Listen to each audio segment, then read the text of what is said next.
Okay. Good morning, Hello. ladies and gentlemen. It's time Hi, to Dindo. start our session today. I Hi, am Orly. Orly Oxales, the convener of Citizen Can you Watch hear me? Philippines, partnered here today with Strat-based ADR Institutes to moderate today's session on moving towards an improved infrastructure program in the Philippines. To give our opening remarks this morning, please welcome the president of the Strat-based ADR Institute, Professor Victor Andres Dindo Manhit. Thank you, Orly. Good morning to our participants. Hopefully, we get them to enter more our virtual town hall discussion. Our focus today is to discuss how we can move towards an improved infrastructure program in the Philippines. In Strat-based ADR Institute, under our research and intelligence team, we track what we call 8 geopolitical risk, from social issues of inequality, this continuing public health crisis, the digital transformation that could have led to digital divide, issues on the economy. How do we sustain growth? How do we compete globally? We continue to track also issues of the climate emergency, as some would say in our team, global weirding, or the need for a green economic recovery, and even security challenges and governance challenges. On the eve of the inauguration of President Bongbong Marcos Jr., we track this issue as the most urgent national concern with our research partner, Pulse Asia. We continue to face the economic consequences, not only of the pandemic, but maybe of global events. And on top of it is inflation, prices of basic commodities, pay and jobs of people, poverty. Of course, we have seen good growth rate the first 2 quarters of the year. Hopefully, it's not only driven by activities due to the election, but we continue to be challenged by underemployment. How do we consume if people are underemployed or even unemployed? One of our questions on the eve of the inauguration of President Bongbong Marcos was, what are the issues that we need the new administration to act on?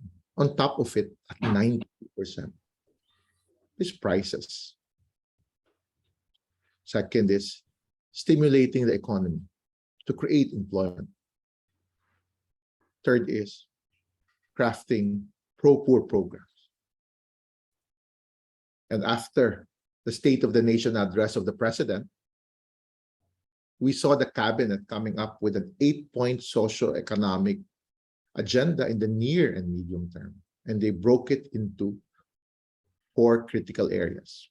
How can they protect the purchasing power of families? Even looking at reducing energy costs, reducing transport and logistic costs. How can they reduce vulnerability and mitigate scarring from the COVID-19 pandemic? How can they ensure sound macroeconomic fundamentals? But at the core of it, how can they create more jobs, quality jobs, and green jobs? And I recall one of the briefing presentation of our NEDA Secretary, Dr. R.C. Balisacan. The key to achieving these goals of this government is utilizing public-private partnership by addressing concerns that prevent greater private sector participation. I recall research that we did last year on the eve of the election campaign, where the private sector has been identified as one that can best boost the Philippine economy by creating jobs, helping uplift the lives of the people, expanding livelihood opportunities. We even found data that 82% of Filipinos, not found, but came as a result of our social weather station, that 82% of Filipinos believe, and it is across demographic, geographic, that the growth of the Philippine economy will be best accelerated by the private sector, especially when government engages the private sector to invest in public infrastructures, such as roads, bridges, and airports. This is something that we did not hear in the 6 years of the Duterte government, where the private sector was seen at times as an enemy by a populist administration. But we know for a fact that infrastructure development is important to achieve long-term growth. It provides jobs for Filipinos, ensures economic security, allows for increased production and distribution, and stimulates spending that keeps the economy running strong for the long term. I would argue this morning, infrastructure development is instrumental in achieving long-term growth, one that future generations of Filipinos across geographic areas may enjoy. Right after the State of the Nation address last July 24, we published a regular strat-based brief where I focus on how do we revitalize strategies for long-term economic growth. And in strat-based ADRi Institute, we advocate for the government's adoption of more investment-driven strategy for long-term growth and development. And we will continue to champion how the private sector has demonstrated its capacity as a prime mover, not only in innovation and delivery of goods and services, but in creating value in the lives of the stakeholders of Philippine society. They create jobs, alleviate poverty, and now are champions in promoting sustainability. We need to drive up investment as a way to move forward. On the day of the State of the Nation address, I wrote that. And one of the prime movers of sustainable economic growth and development is investment could be pursued through heightened collaboration between government and the private sector. Today, for our participants, we have experts who have studied, understood the challenges of infrastructure. We have experts who even reviewed not only the general programs of infrastructure of the previous government, but even some specific hyped up program like Chinese ODAs. So hopefully we can learn from our speakers today. And internally among us as stakeholders of Philippine society, find a way forward. Again, good morning, and thank you for joining us. Thank you very much, Professor Dindo Manhit. Thank you very much for setting the tone for this morning's discussion with our great pool of experts that we have. For our first speaker, we have with us to discuss an assessment of the infrastructure program of the Duterte administration. What we have our speaker, who will present his paper, is Dr. Epictetus E. Patalinghog. He is a trustee and program convener of the strat-based ADRi Institute, Professor Emeritus at the Cesar E. A. Virata School of Business at the University of the Philippines, He has managed several projects funded by the U.S. Agency for International Development, Asian Development Bank, Japan Bank for International Cooperation, and the World Bank. He has also published books and articles on competition policy, privatization, innovation, productivity, and the electric power industry, among others. Ladies and gentlemen, please welcome Dr. Epictetus E. Patalinghog.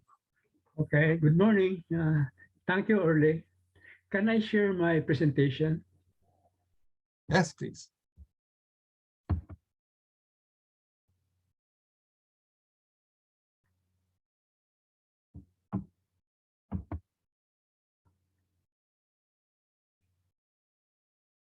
Okay.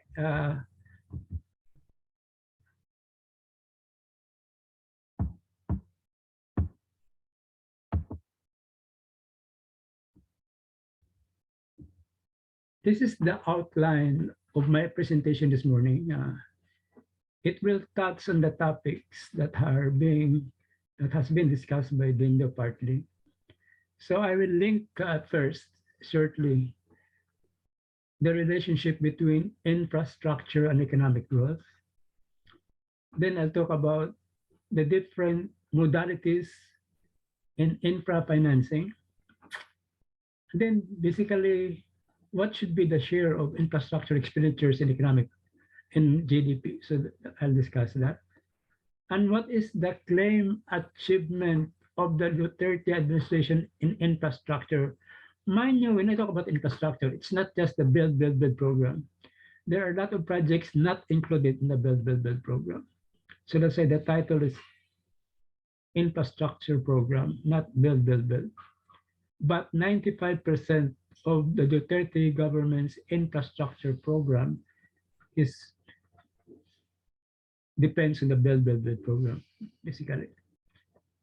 Then the last part will be what lessons can we learn from the performance in other countries in infrastructure, like PPP. We'll talk about whether it's still a performance outside. And then the recommendations and conclusions. Let's start. Now, there is no doubt about infrastructure is positively related to economic growth. In other words, when you build infrastructure, it is employment intensive. So it does not just increase output, it also employs people. So it is, according to NEDA, the last 2 years, 2020 and 2021, the Philippine government employed 1,200,000 just in infra projects. So infrastructure services increase factor productivity, and it lowers production cost. So infrastructure matters because the quantity and quality of infrastructure will reduce mobility costs. What does it mean? Right now, without a free bus ride in EDSA, your mobility cost is very high. From a tricycle driver in your village to a UV Express, to a jeepney, and to your office space. There's a door-to-door transport that's very expensive. So it also improves access to different markets. And finally, it decreases income inequality. So, but which infrastructure matters? Not all infrastructure matter, like the basketball courts, the waiting shades in UP Diliman. No, I'm just kidding. But the core or economic infrastructure that matters are the following: roads and highways. This includes tollways, railroads, seaports, water and water treatment facilities, electricity generation, transmission, and distribution facilities, telecom facilities, including digital, broadband, and airports. So when we talk about which country should have which, so these are what you call core infrastructure. When you're a developing country, or even if you're a middle income country, you should have this. But once you become a rich a higher middle income country, you should have a more developed airport, number 7. And you should have a more developed digital and telecom facilities. So there are stages of economic development linked to which infrastructure. So you would see emerging markets, developed countries with faster internet facilities. So we have to link infrastructure in the development context. And what is our long-term plan? It is called Ambition Natin 2040. What is Ambition Natin 2040? That means from 2016 to 2040,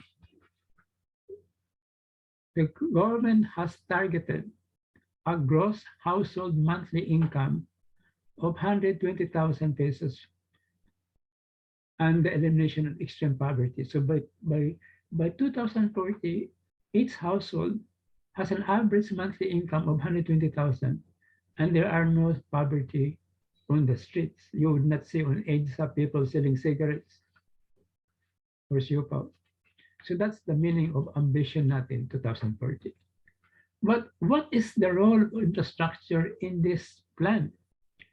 So in the macroeconomics, there are three productivity factors for economic growth. One is productivity. Economists call it total factor productivity. 2 is capital, physical capital. And 3 is human capital. So what does Ambition Natin 2040, this plan for infrastructure? It says that the long-term plan requires an investment to GDP ratio to reach 34% in 2040. Total factor productivity to grow an average of 1.5% per year, and human capital growth to accelerate. In other words, the average years of schooling must increase from the current 8.5 years to 10.4 years. In Korea, South Korea, it's 13 years. That's the highest in Asia. But if you look at this bullet, is that, have you seen a country for 25 years or 26 years, from 2016 to 2040, growing at an average of 1.5% in total factor productivity? The answer is no. Singapore, Hong Kong, or South Korea did not do that. So how do we achieve Ambition Natin 2040? You can achieve it because total factor productivity means an innovative country, a country with high productivity, a country with a lot of research and development, which the Philippines is not. So the only way the Philippines can achieve the 2040 goals is by perspiration, not by inspiration. Meaning to say, increase capital, physical capital, and increase human capital. Not more output per unit of capital, because that's productivity. Not per unit of output per labor, it's productivity. That's out of the questions. We don't have a high productivity track record. But we can still achieve growth by perspiration. So accelerate human capital and accelerate physical capital. So therefore, in this context, the Build program is on the physical capital side. So David and Ted will have to take care of the human capital, but the BBB program allows the investment to GDP ratio to grow by 3% per year from 2017 to 2022, and then grow on an average of 0.8% per year from 2023 to 2040. So if this is achieved, and the education sector will achieve an increase in the schooling to something like 10 years on average by 2040, then by perspiration, growth of human capital, growth of physical capital, we will achieve our Ambition Natin 2040. But this morning, this presentation is simply about the role of physical capital growth, and that is the role of the Build program. So my presentation will evaluate, as the BBB achieve the target for Ambition Natin 2040. So there are three modes of financing infrastructure, government provision, sometimes called the General Appropriation Act, official development assistance, and public-private partnership. Now, what are the source of finance under the JAA? Either budget appropriation or either impose taxes to build a certain infrastructure, or to borrow to build a certain infrastructure, or sell existing assets to build infrastructure, or ask your government corporations to build the infrastructure, or issue infra tax exempt bonds to build the infrastructure. And the last one, which is not being used in this country, used in China, Singapore, and Hong Kong, is what we call land value capture. So what happens when Mega World put up a township in Bacolod City, or in Capiz, or in Mactan, Cebu? What was the price of land before the township? Practically very low. So when you have a township infrastructure and the value of the land is high, you capture it by increasing fees, increasing taxes, and that land value capture can be used into the infra fund to build additional infrastructure. But the one capturing the value now is the private sector, not the government.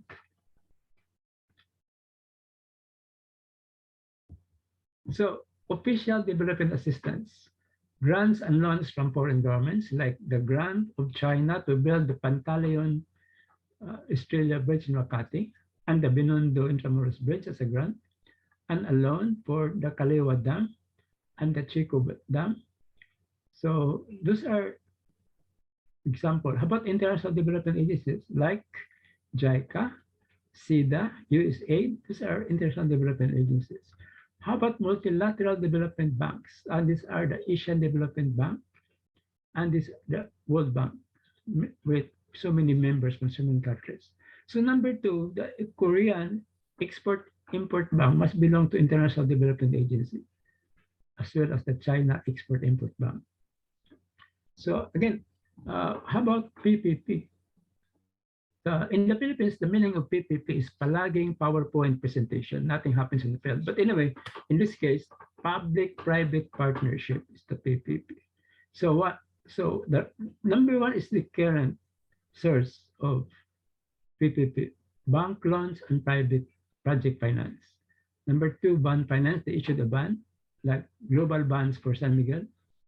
Or San Miguel Infra will create an initial public offering, raise money for it, and then use the money to build the airport. So that's one possibility, number three. Number four is borrow from the Malaysian, from former Prime Minister Najib, I'm just kidding, from the Malaysian or the Singapore sovereign wealth funds, or from the pension funds. And lastly, which we're not doing, but like what MRT3 was doing, what securitize. So if I were San Miguel, I will securitize the future revenues of Tiplex, Tarlac, Pangasinan, La Union Expressway, Naya Expressway, and Skyway Stage 3. Those revenue streams from securitization can be used to build the Bulacan International Airport.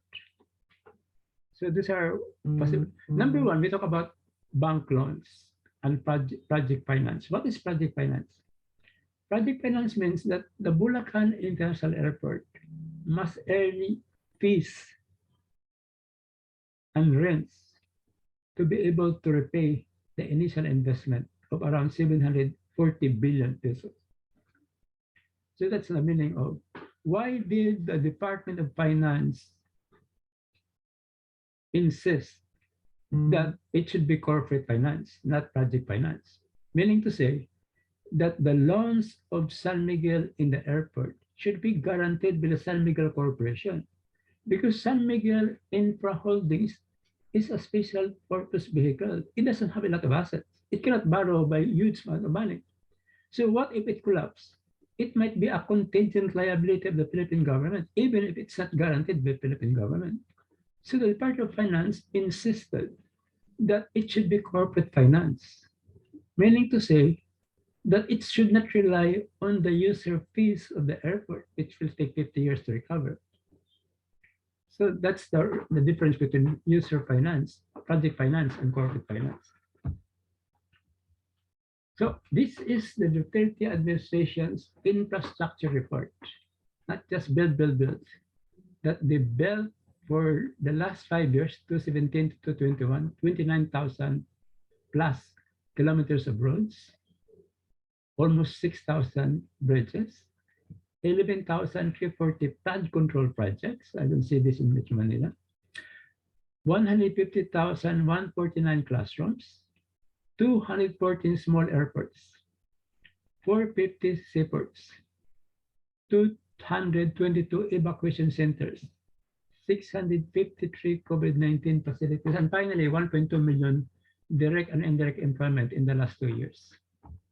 So this is the report, believe it or not. Then these are the non-build projects completed.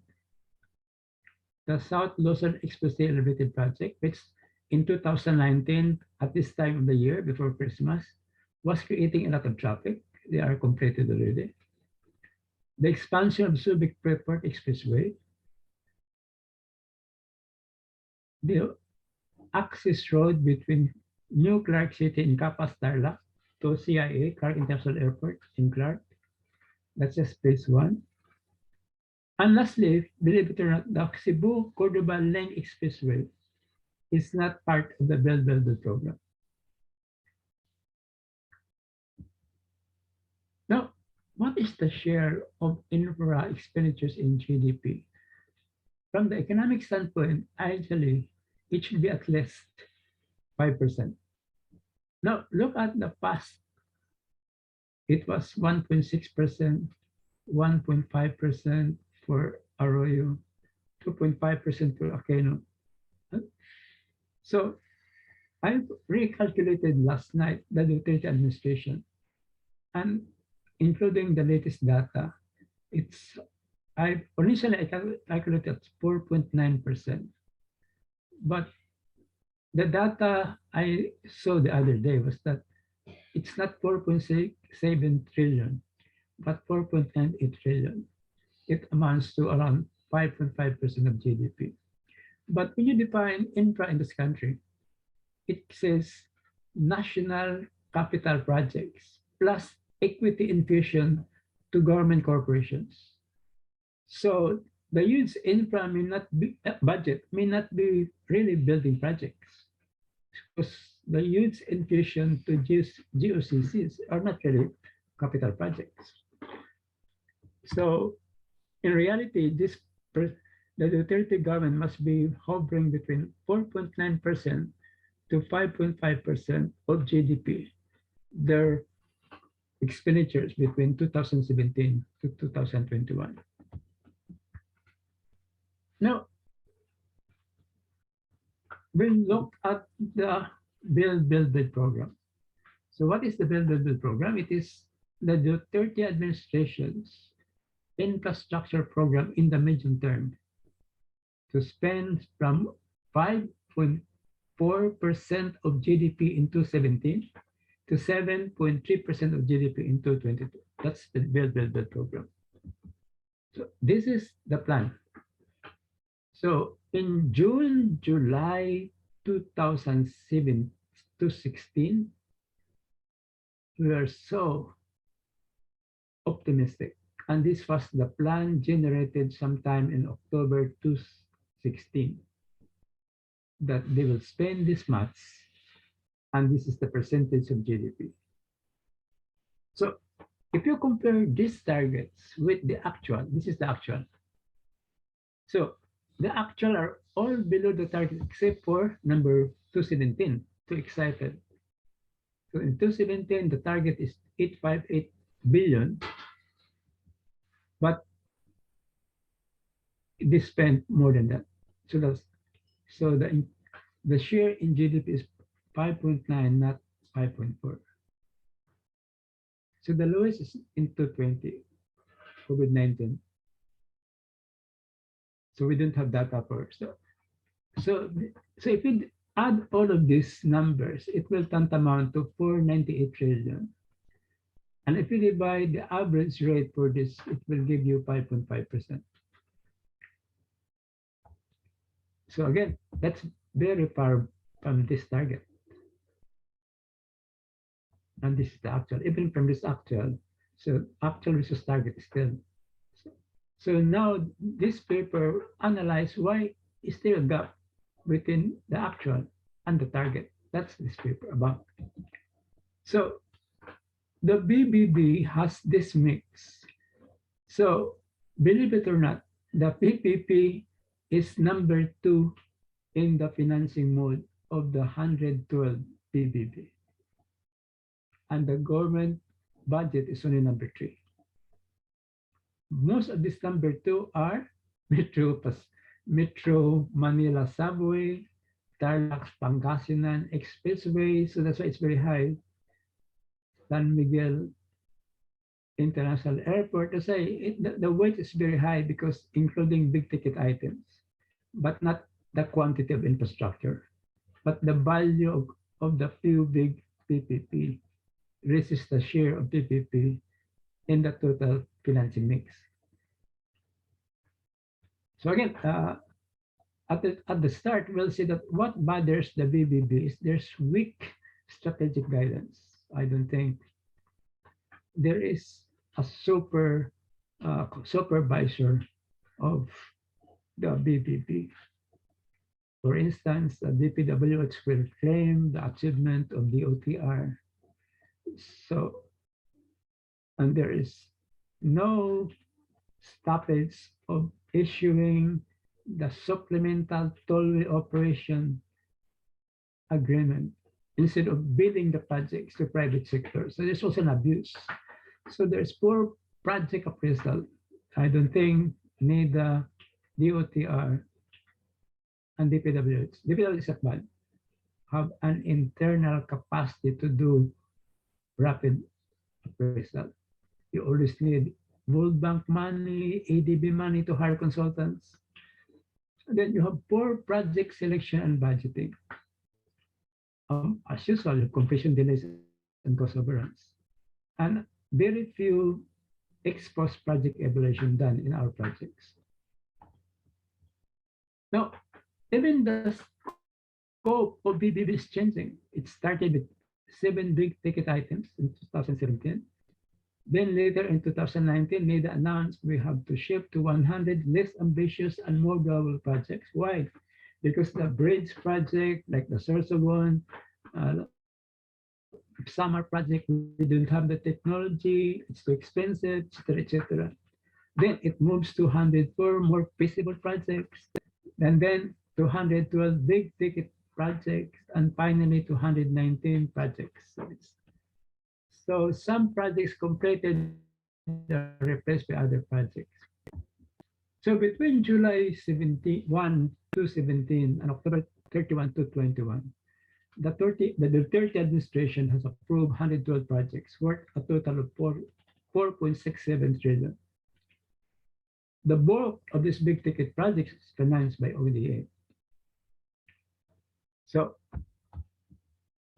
projects completed during the Duterte administration but started during the Aquino administration, the Naya Expressway, the Mactan Cebu International Airport Terminal, the Bohol Panglao International Airport, the Parañaque Integrated Terminal Exchange, the NLEX Harbor Link Road, the Tarlac Pangasinan La Union Expressway, and the Metro Manila Skyway Stage 3. Now, you notice that on September 28, the First Lady and the President inaugurated the Clark International Airport Terminal. So that's the start of the Marcos administration inaugurating projects started by the Duterte administration, just like the Duterte administration was inaugurating projects started by the Aquino administration. So yesterday, the president, and other day, the president opened the groundbreaking of the Metro Manila subway. So again, that's a project started slowly by the Duterte administration, and hopefully will be completed by the Marcos administration. So what are the projects planned, implemented, and completed under the Duterte administration? Number one, the Athletic Stadium, Aquatic Center, Athletes Village in the Nuclear City, the Clark International Airport Terminal, the MR3 Rehabilitation Project. These are planned, implemented, and completed during. What are the long delayed projects completed in the Duterte administration, but started long time ago? LRT2 East Extension Project from 2010 to 2021, the longest 4 kilometers. This was made in the Guinness Book of Record. 4 kilometers taking that much to complete. Number two, the Bicol International Airport since 2005, completed October 2021. Now, projects with some construction progress. LRT1 Cavite Extension Project from Baclaran up to PITX, very far from Bacoor. Malolos Clark Railway, there are some progress, maybe around 28%. Tutuban Malolos Railway, maybe 40%. Cordoba Lane Expressway completed. Bonifacio Global City Ortigas Road Lane completed. Estrella Panteon Bridge completed. Binondo Intramuros Bridge completed. Central Luzon Link Expressway not completed. Only 18 kilometers. They are supposed to complete it in June 2021. MRT7, they already have trains, but I doubt it will be completed within 3 years. So try to drive around from North Avenue all the way to San Jose del Monte. You see some stations, there are no work. So I don't know how it can be completed. And LRT1, MRT3, and MRT7 common stations, the side of LRT1 and MRT3 are completed, but the side of MRT7 has not started. So I don't know how it can be completed. So the lead projects, Cavite Laguna Expressway, the Cavite part is not yet completed, but the Laguna part is completed. The South Luzon Expressway toll road has started, but it will take a long time. There's a right-of-way problems. The Pangil Bay Bridge, look at this was, I think the groundbreaking was 2019, November, but it did not start until 2021. It's far from complete. Number 4, this is very, look at how long is number 4. This is APIC project, 7.7 kilometers. But there is still one segment, the Cavite side from R1 to Sucat interchange that has not been completed. So right-of-way problems is bugging this project. And this is a PPP project. Number 5, North-South Connector Road. This is an 8 kilometers project. So the Caloocan to España is almost complete, but the España to PUP Santa Misa has not started.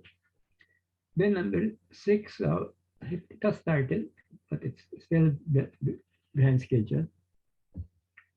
So projects with no chance of being built before the 30 term ended. Number 1, number 2, number 3 are to be funded by China, and China is dribbling the ball.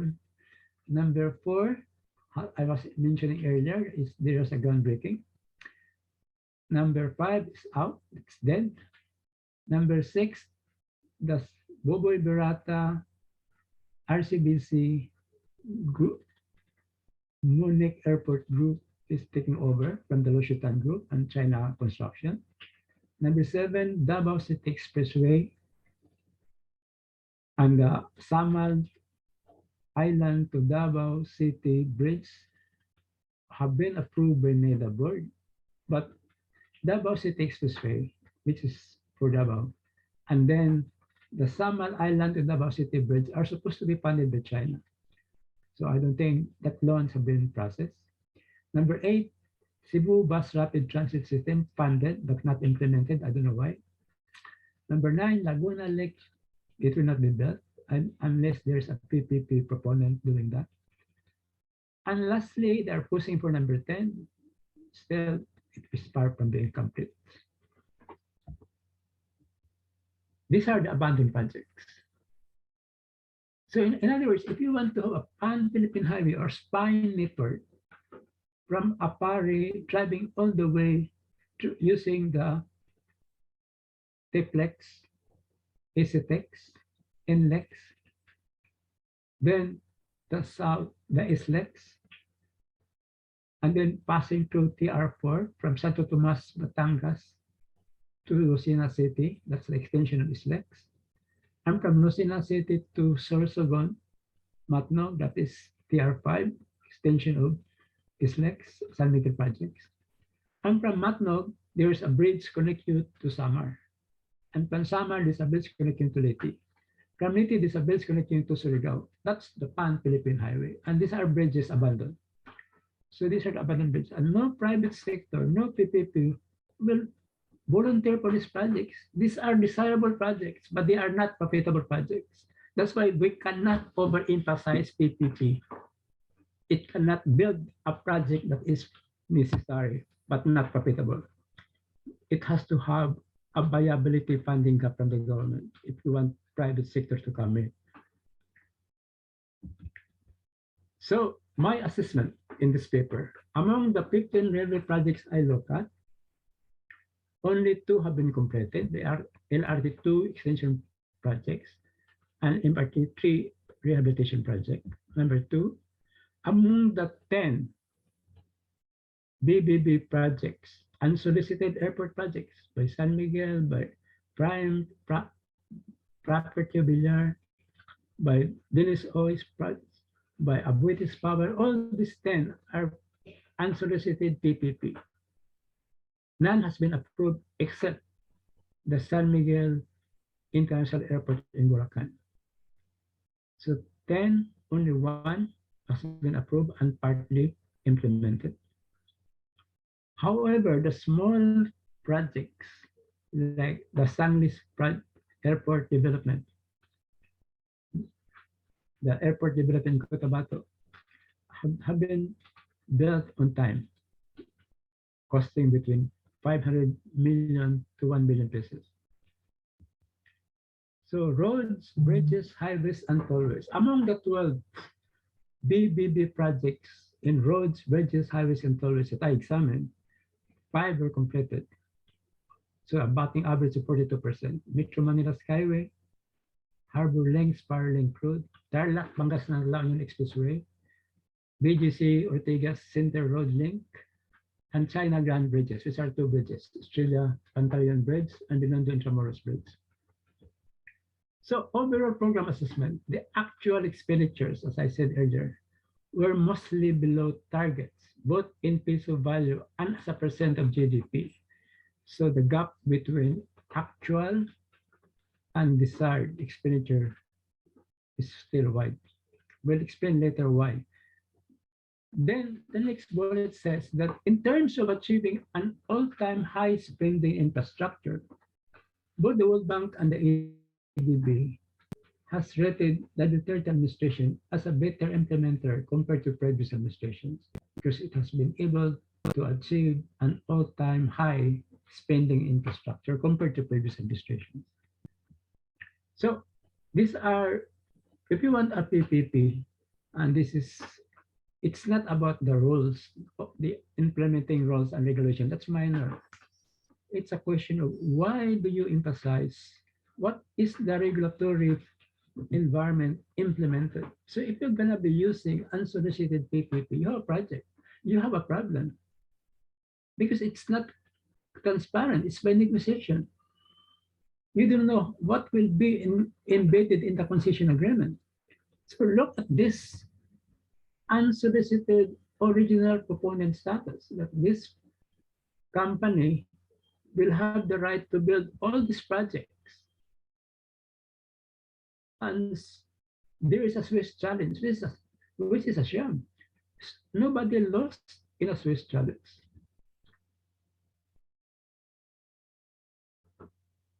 So one company has all these right to build, and there is no competition from other private sector. And so my point is that the regulatory PPP framework has to be improved. It's not a question of PPP versus government. No, that's not the point. We have a lousy regulatory framework. We are better off not jump into more PPP. So these are the build programs. So which ODA is dominant in this country? And the answer is Japan. Japan has 31% of the ODA as of December 2021. China has less than 6%. So number 3 project here called Safe Philippines project was pushed by DIG Secretary Anyo, was but blocked by Defense Secretary Lonsana and the National Security Advisor. The Safe Philippines project was already funded, but this is a camera in all major cities and towns. And that put a camera and a snooping on the people, but that data might go to China. So these are the projects funded by China. So in other words, there is no borrowing from China. China is not that stupid to lend to somebody. For instance, if you look at this project,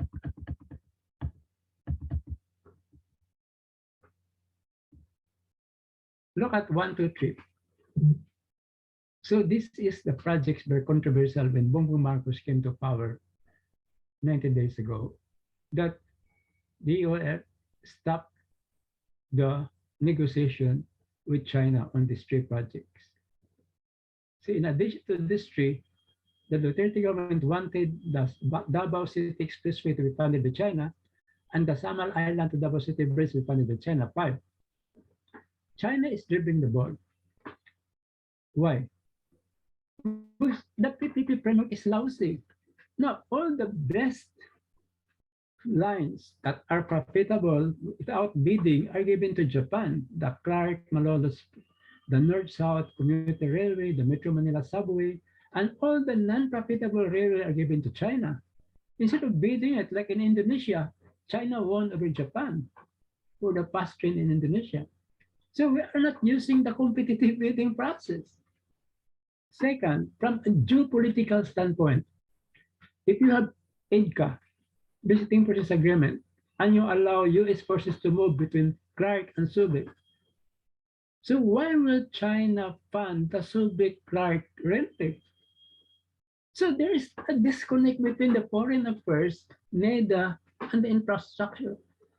Foreign policy and infrastructure policy are not coordinated.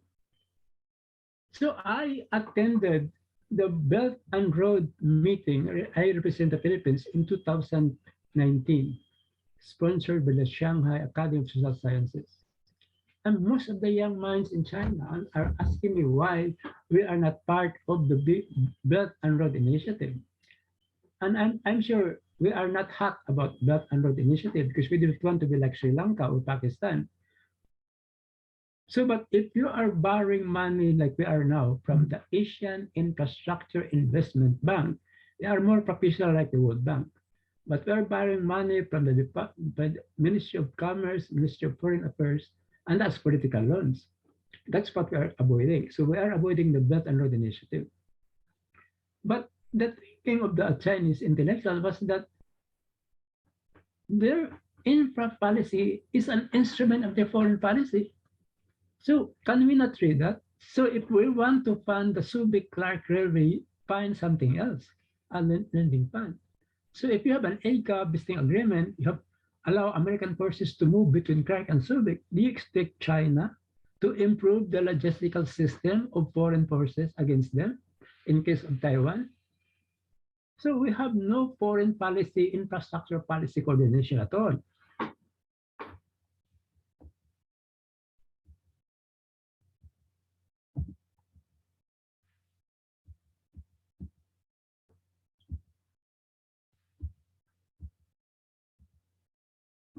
So if you look at this one, is the Chinese loan too expensive? This was the analysis done by over three governments, Arroyo, Duterte, and Aquino. And it seems they are not. So we are not baon sa utang to China. It's not true. And second, Chinese loan as of 2000 June are not as expensive as other ODA. So I think the problem is not China, the problem is with us. We bought 40 trains from China in 2016 under the Aquino government. We signed a contract with Mitsubishi Sumitomo to rehabilitate MR3. The Japanese was not interested in using Chinese trains. You have 40 Chinese trains all doing well, not being used for the MR3. So our problem is really our INPA policy, nothing to do with China or Japan. We allowed ourselves to be misused. So why do you buy a 6 billion peso train from China and not being used?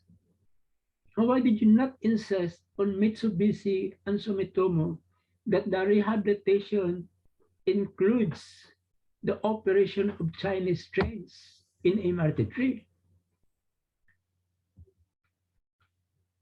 So this is the difference between Japanese and Chinese ODA loans and grants. So in Japan, you negotiate for a loan and then you start procuring. In China, you procure. Mayroon ka ng contractor bidding to contractor, then you negotiate for a loan. This is the reason why Subic Clark mayroon ng contractors. And then the Baco line mayroon ng contractor. But the financing is still to be decided.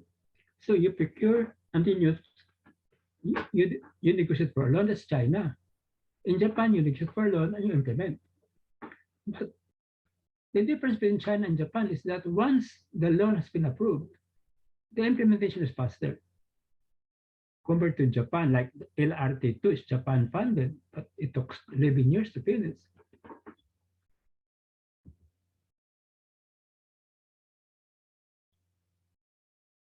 So these are two projects that will not be completed. So look at the case study of Davao City Expressway and Panay Guimaras Negros Bridge. Look at these processes of doing that. Engineering study, NEDA board meeting, just preparing the project, not just implementing it.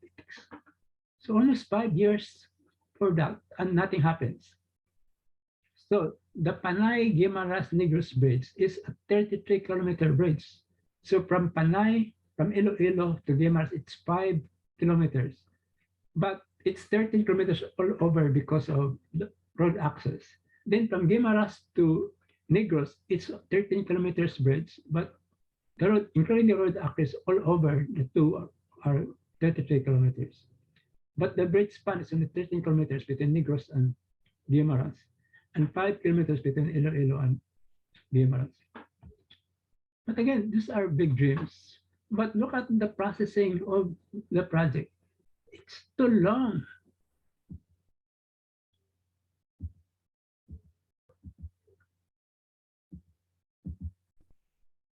Okay, how should PPP projects be implemented? Project finance is more suitable because the proponent can borrow against the cash flow. So that makes San Miguel Airport very hard to implement without corporate finance. Next, it is usually better to select a concessionaire through competitive bidding. So the new PPP director emphasized on solicited proposal, not unsolicited. Number 3, it is desirable to keep the award conditions simple to enable firms to realize what are the risks associated with their offer and to avoid the winner's curse. What is the winner's curse? Like San Miguel spending 11 billion to build the Naya Expressway, just the right to build 11 billion outright, and then spending another 26 billion to actual infrastructure. That's a winner's curse. How can you? So you keep increasing.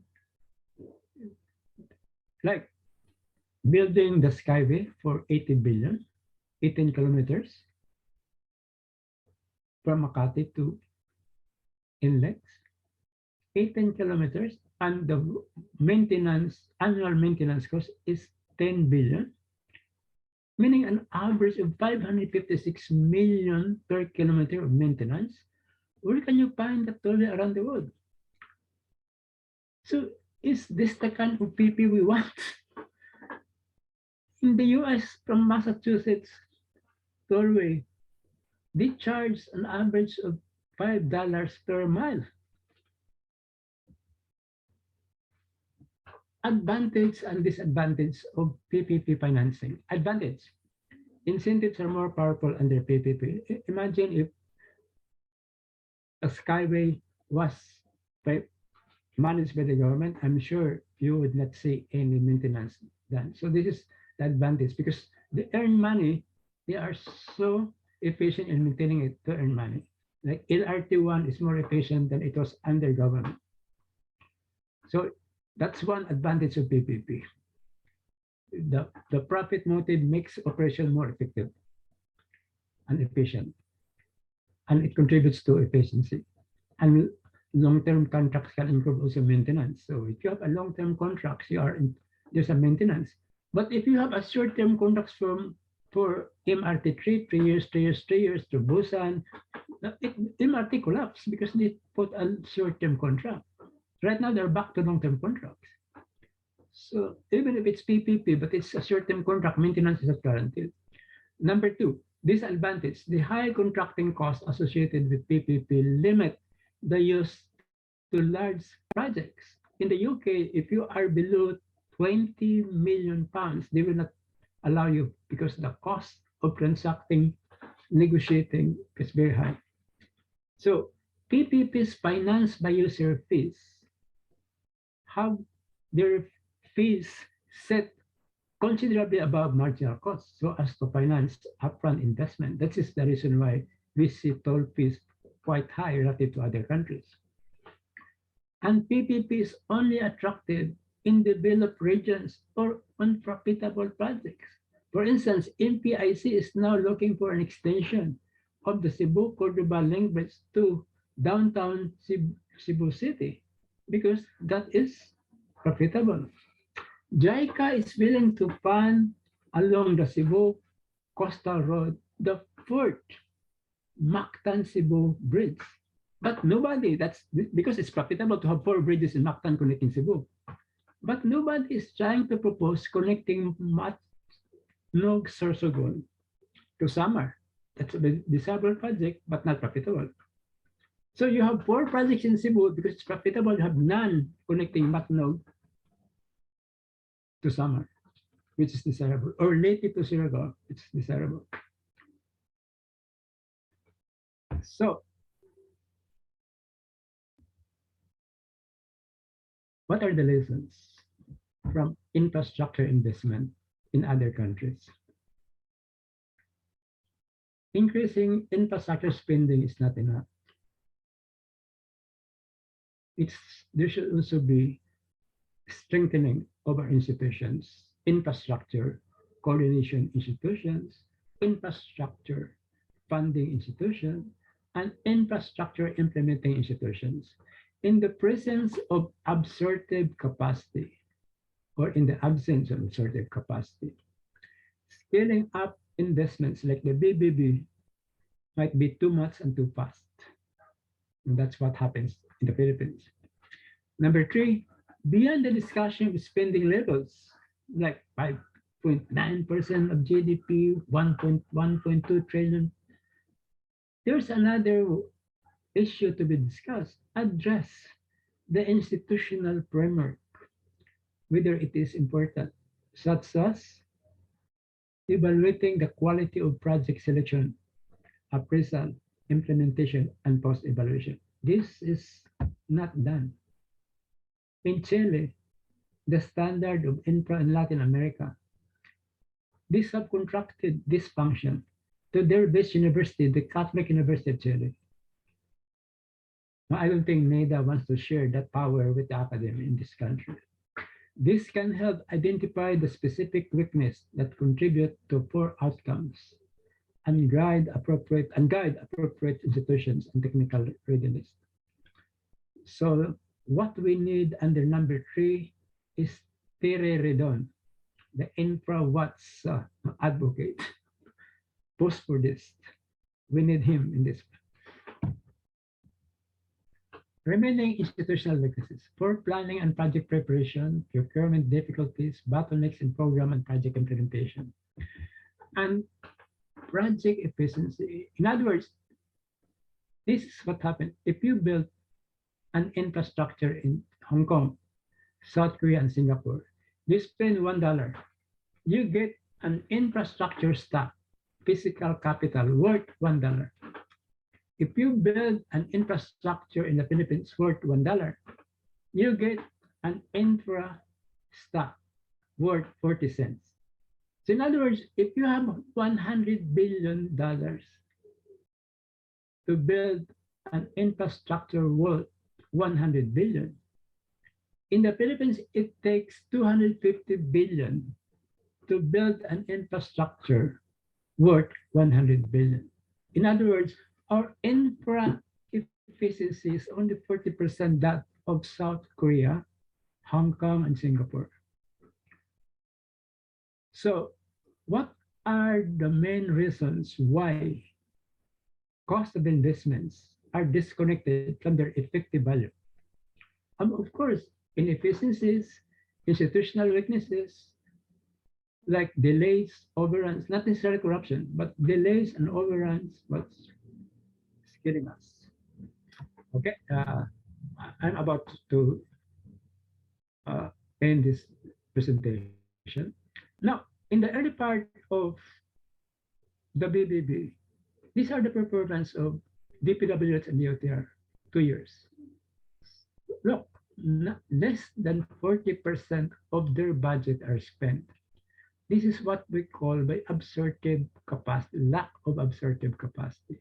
So they have improved ever since, but not much. They have not been doing well, like spending 90%. And this is, they just cannot move a lot of resources.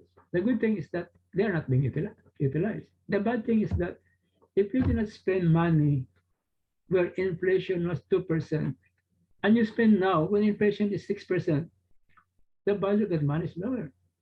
So time is important in infrastructure. Conclusion, as I've said earlier, that overall, either railway projects, bridge projects, airport projects, they are already behind. So I hope this new government can improve it. Overall, the gap between target expenditures and actual is wide. But in terms of absolute expenditures made by the Duterte government compared to previous government, then the Duterte government does well. That's the conclusion. What are the recommendations? Streamline the approval process of major infrastructure projects. Make it should be ready very well in less than 2 years. Not spend 3 years, 4 years for processing project. Number 2, strengthen project management and monitoring. Number 3, simplify the implementing rules and regulations of procurement reform law. It's too complicated.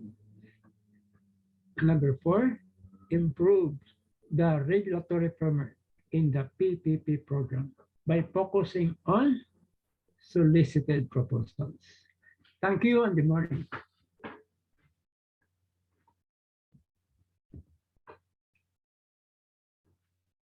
Thank you so much, Dr. Patalinghog. Wow, that was a very comprehensive assessment of the PBB programs of the former administration of President Duterte.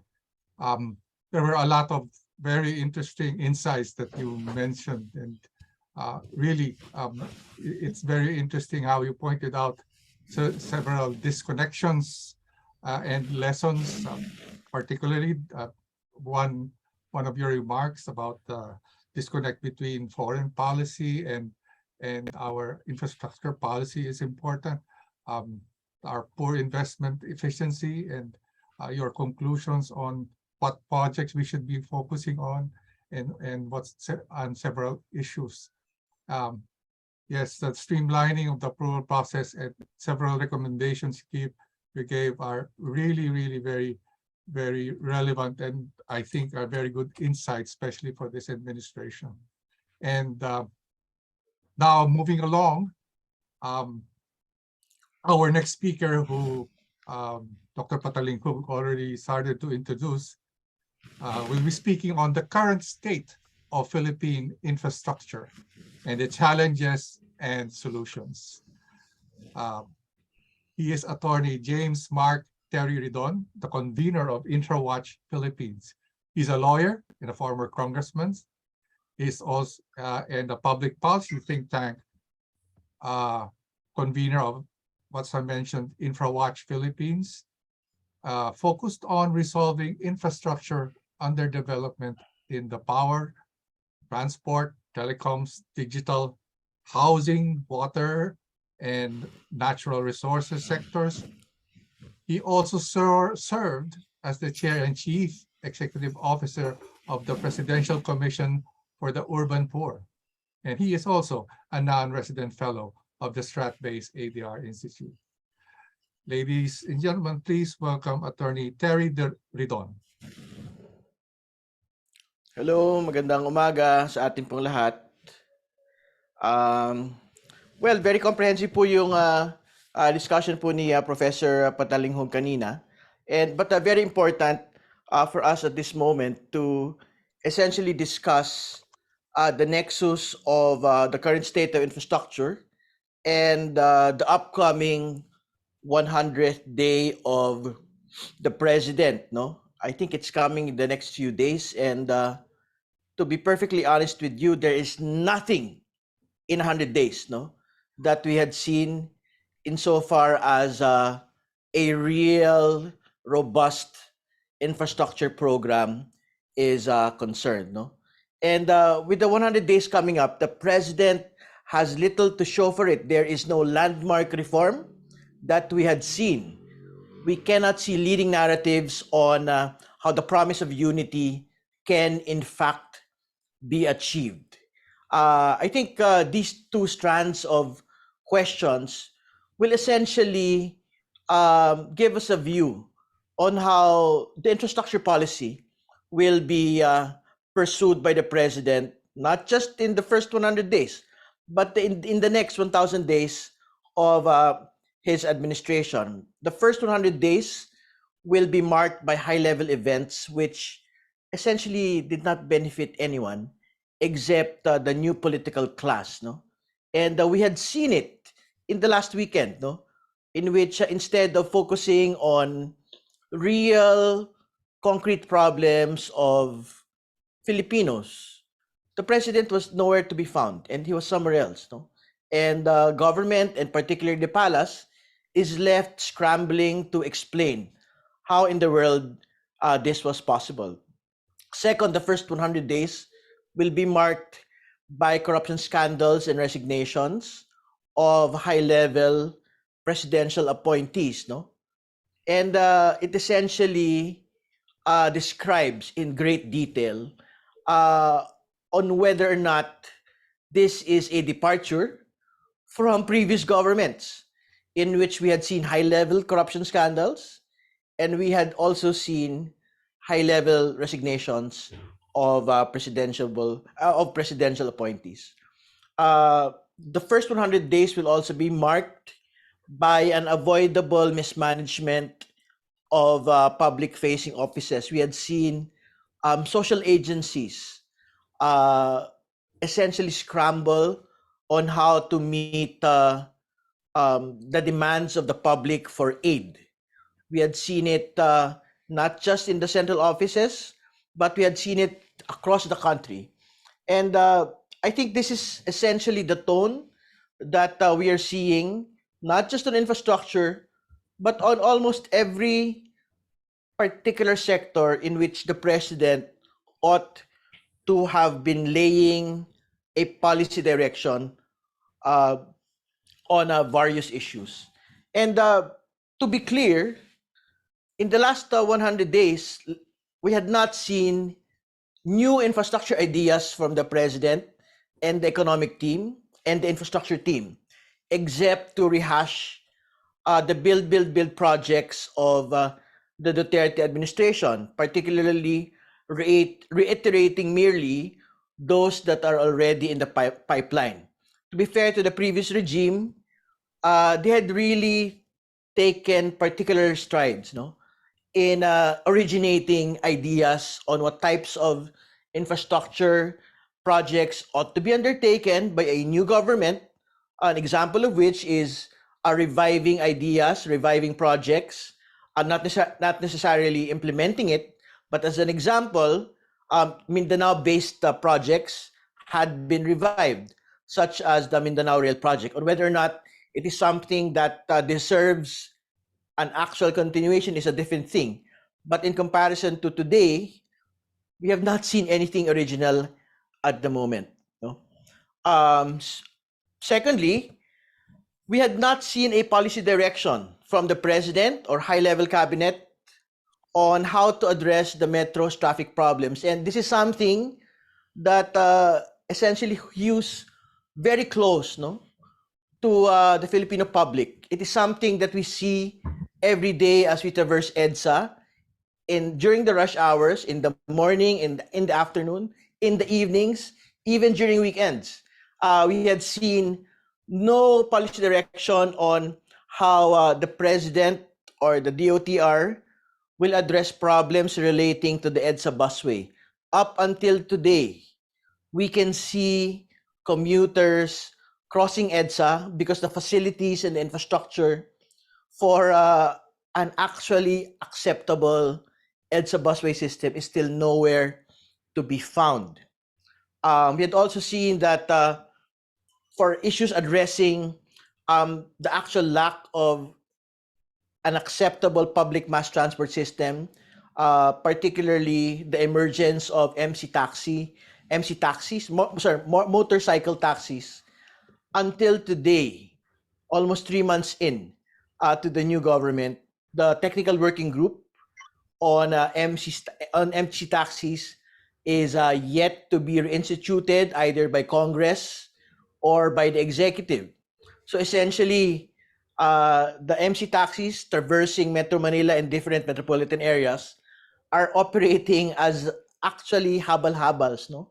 Unregulated entities, unregulated operation, precisely because of the absence of an MC taxi TWG, which we had in the previous regime, and more importantly, because of the absence of an MC taxi law, which we think is not yet a priority by government and by Congress. We had also seen that, transport regulators had been very busy looking at previous programs and projects, and we had seen it culminating in the temporary restraining order against the no contact apprehension policy.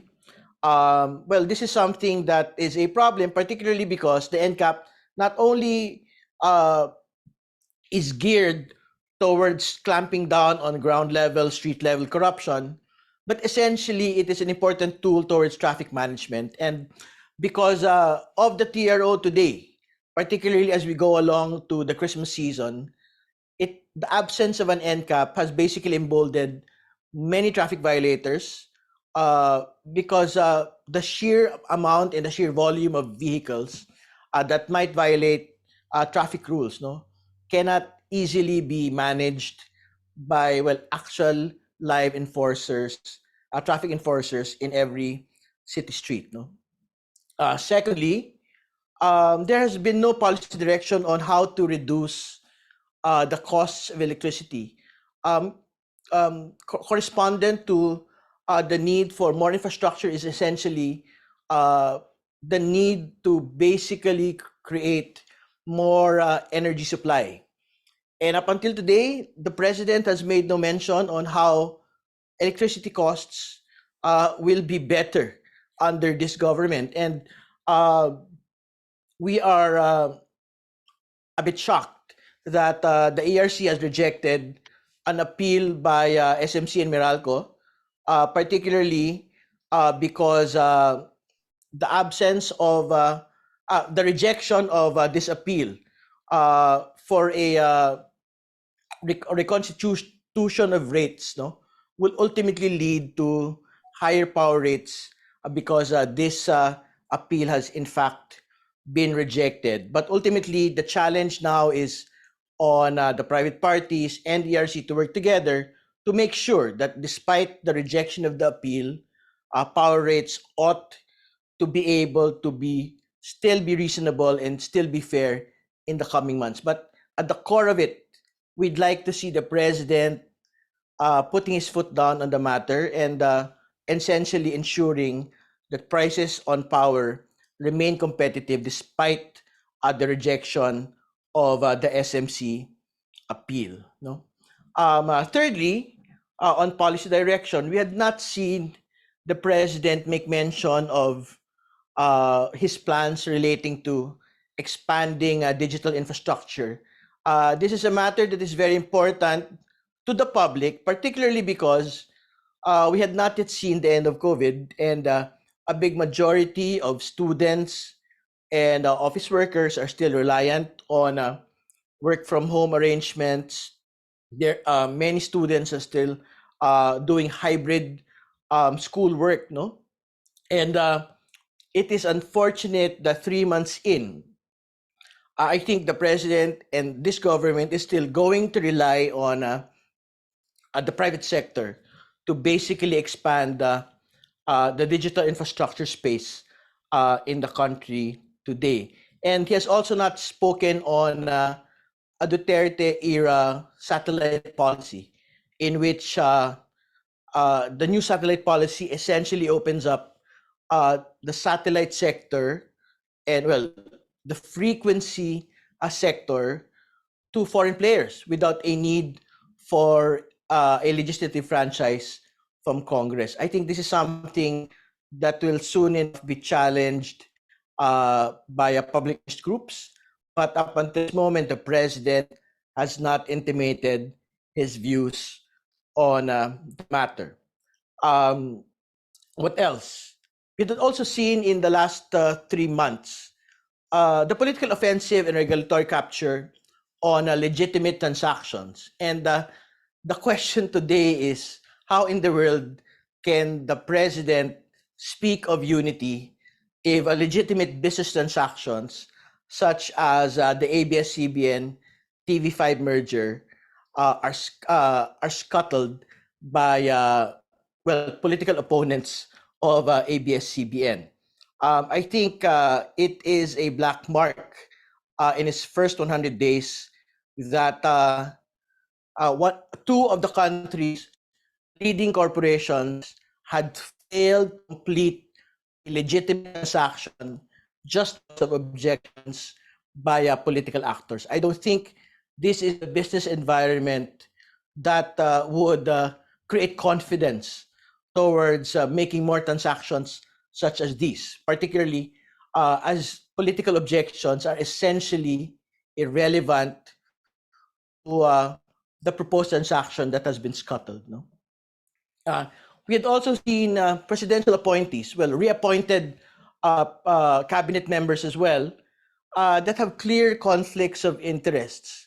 We have cabinet members that served in the country's largest airline, the national flag carrier, already leading the transport department. We are seeing an energy secretary and an ERC chair that that have served in one of the country's leading power generation companies, and we have a housing secretary who owns one of the leading small or what do you call it, sustainable housing corporations in the country today. So I think this doesn't exactly create the conditions of better business confidence, and it would particularly show that this is essentially more of a business as usual and not a departure from previous regimes in which you had seen friends and allies taking the highest levels of government. But to be fair, the new government is pursuing PPPs today. And this is a policy direction that they had made clear, I think, on its first month in power, that there will be no more undue preference for bilateral or multilateral ODAs. No, I think this is something that ought to be welcomed. More importantly, there are new rules being pursued under NEDA on PPPs to balance the risks between government and the private sector. This is something that we welcome. This is good, except on particular provisions relating to automatic increases on tariff and fees, user fees, even without regulatory approval. I think this is something that ought to be reviewed further by government at the highest levels. But what needs to be noted is the fact that infrastructure and development projects will now be operating on an environment of limited fiscal space and a high interest rate environment at the moment.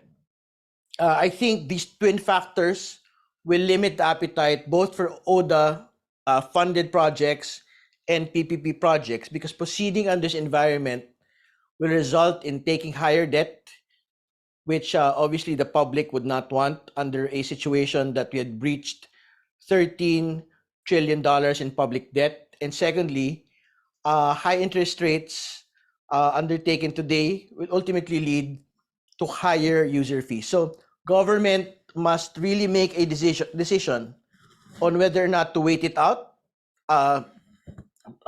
to wait for a better interest rate environment prior to proceeding with new PPP projects or new development projects, or whether or not it would essentially wait for better economic times. No? So what should government do, or what should the public do? Firstly, I think it is ultimately clear that the president should take the wheel in leading the economy firstly, and leading infrastructure policy and programs in the next few years of his term. I think it is unacceptable that this is the state of infrastructure today, when one of the main campaign promises of this president has essentially been to continue the build program of the previous administration. Secondly, we ought to have some policy clarity on what the president intends to do on traffic, electricity, and digital. Many have been saying that no, it's the job of cabinet members to make that policy direction. But I think because infrastructure exists at the highest level of government, it should be the president that should define infrastructure policy for the rest of his term. Thirdly, I think very important that the public pushes back on political interference and regulatory capture of legitimate transactions undertaken by private corporations, undertaken by the public. I think this is something that is unacceptable and creates an environment that would be bad for business and bad for investors and the general investment climate in the Philippines. Something needs to be done as well on the ease of doing business.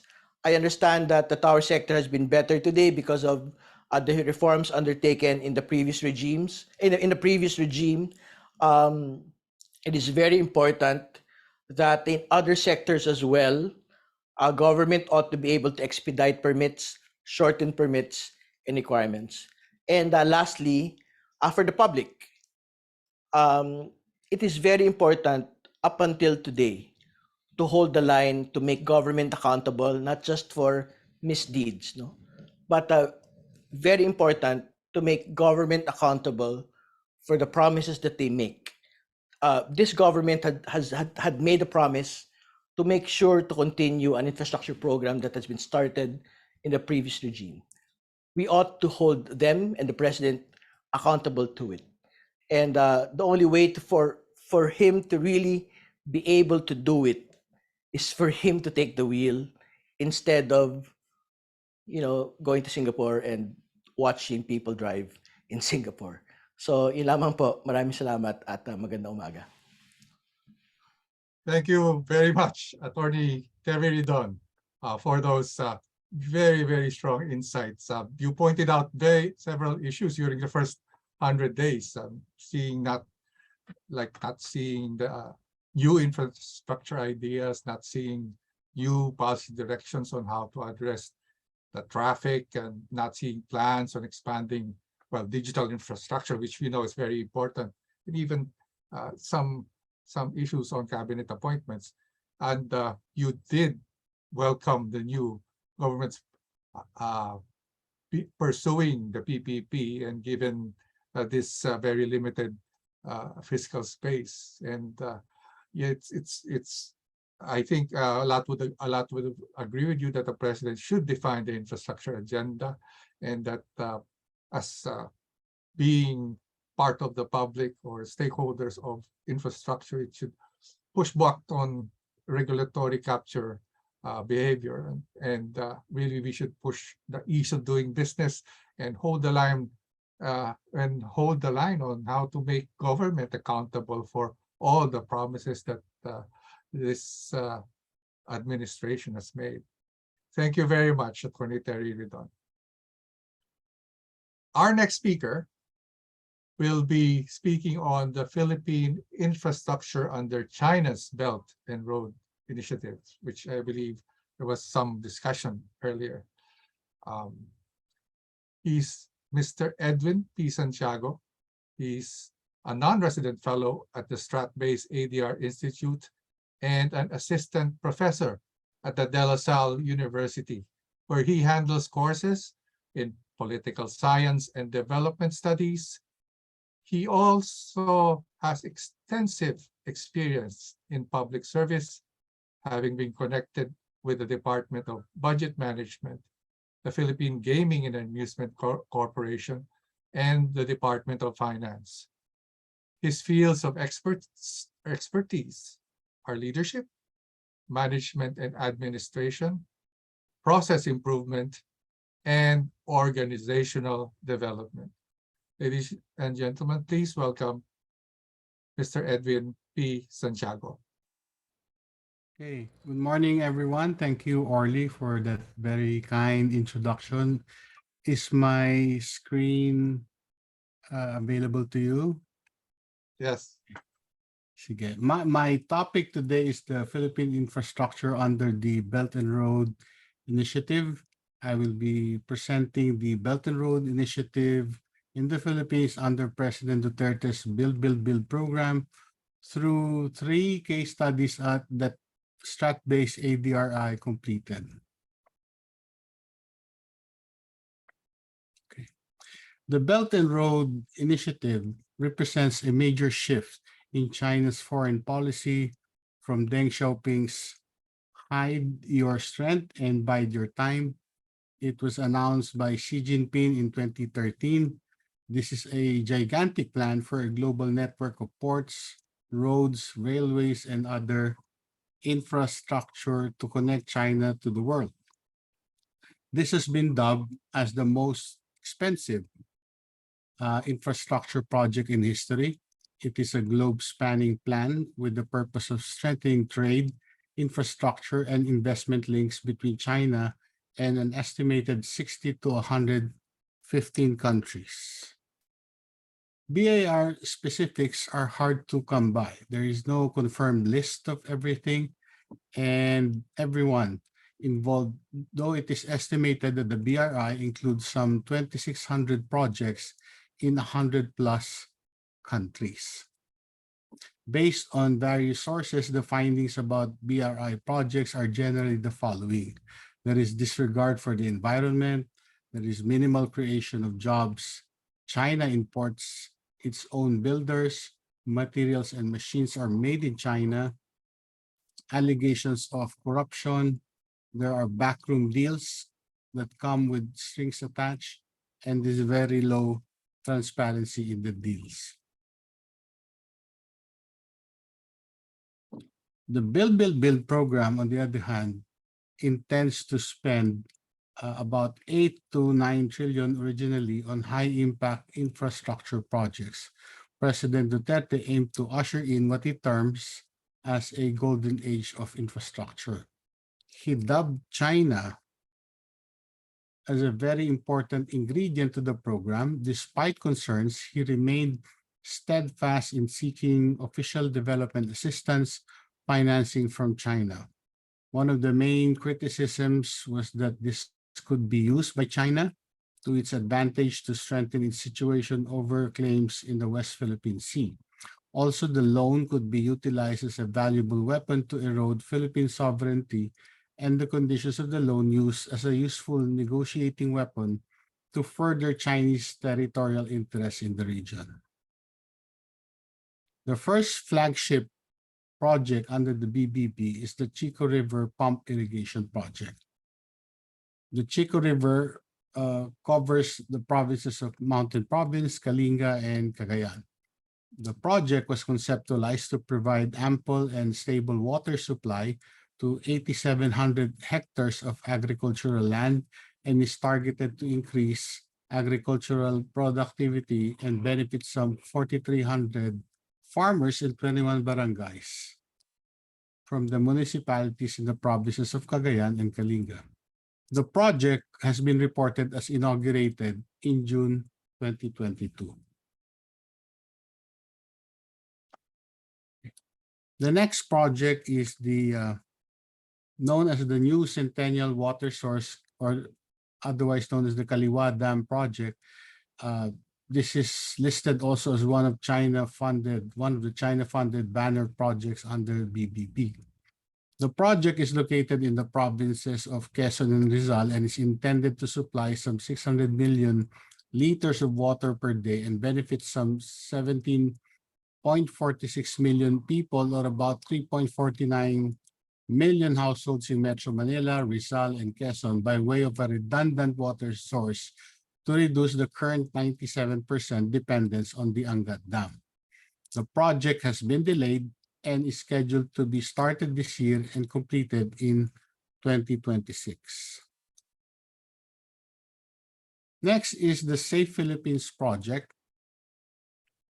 This is a joint venture between the governments of the Philippines and the People's Republic of China to ensure the effective and efficient management of public order, safety, and security. The project entails installing 12,000 high-definition and advanced CCTVs all over the Philippines. Under phase 1 of the project, all cities in Metro Manila and Davao will be covered. The system will have facial and vehicle recognition software. However, this project has been scrapped by DILG because of delays that would not allow its completion under the Duterte administration. So now for the issues and controversies surrounding these projects. First is the environmental degradation. One of the more heated issues is the one about environmental degradation. For the Chico River project, there are concerns that the project will deprive some of the downstream communities of water supply and further aggravate the scarcity of water in the Chico River during summer. There was also contention that the project will lead to widespread flooding and consequently contribute to disturbing the rich biodiversity in the area. For the Kaliwa Dam, opposition to the project and calls for its abandonment are anchored on allegations that it will cause long-term, irreversible environmental damage to the Sierra Madre and its biodiversity. A specific issue is the possibility of a big flood in case of a structural damage to the dam due to an earthquake. The dam is to be built within the Kaliwa River area, which is declared as a forest reserve. Some construction areas have been designated as a national park, a wildlife sanctuary, and a game preserve. Despite this, an environmental compliance certificate was issued.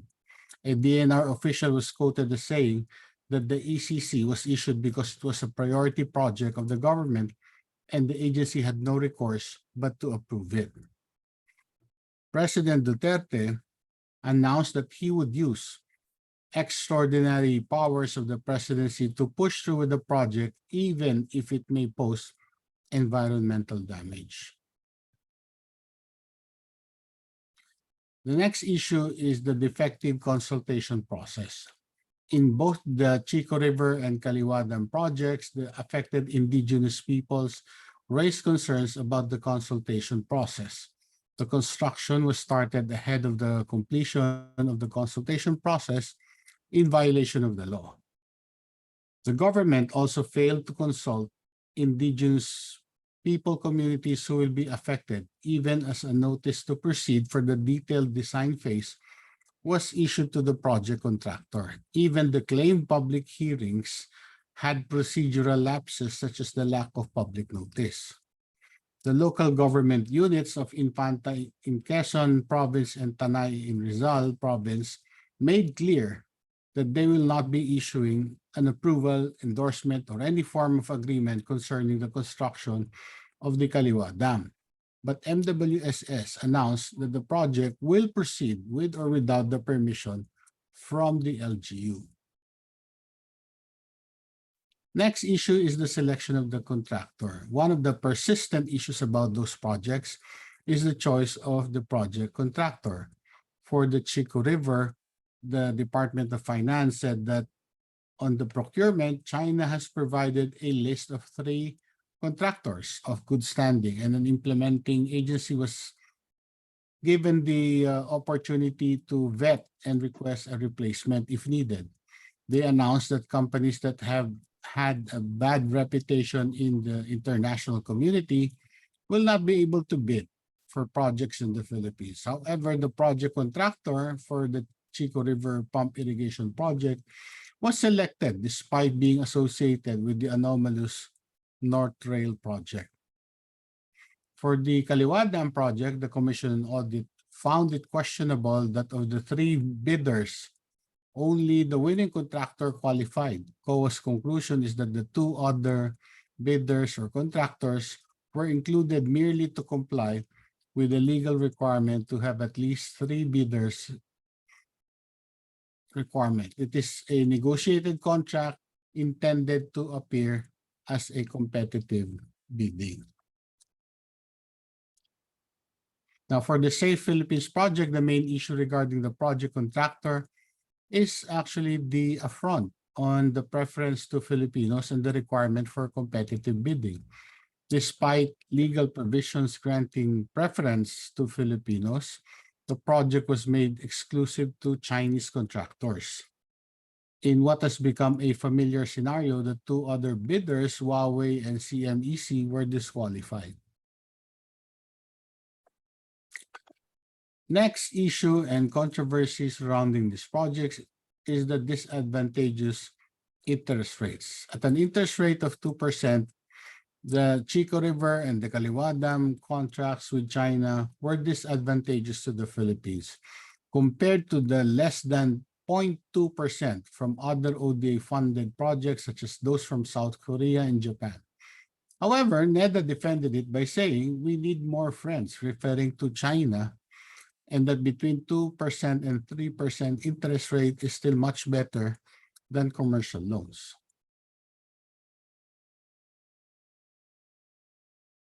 Next is the onerous contract provisions in all of these contracts.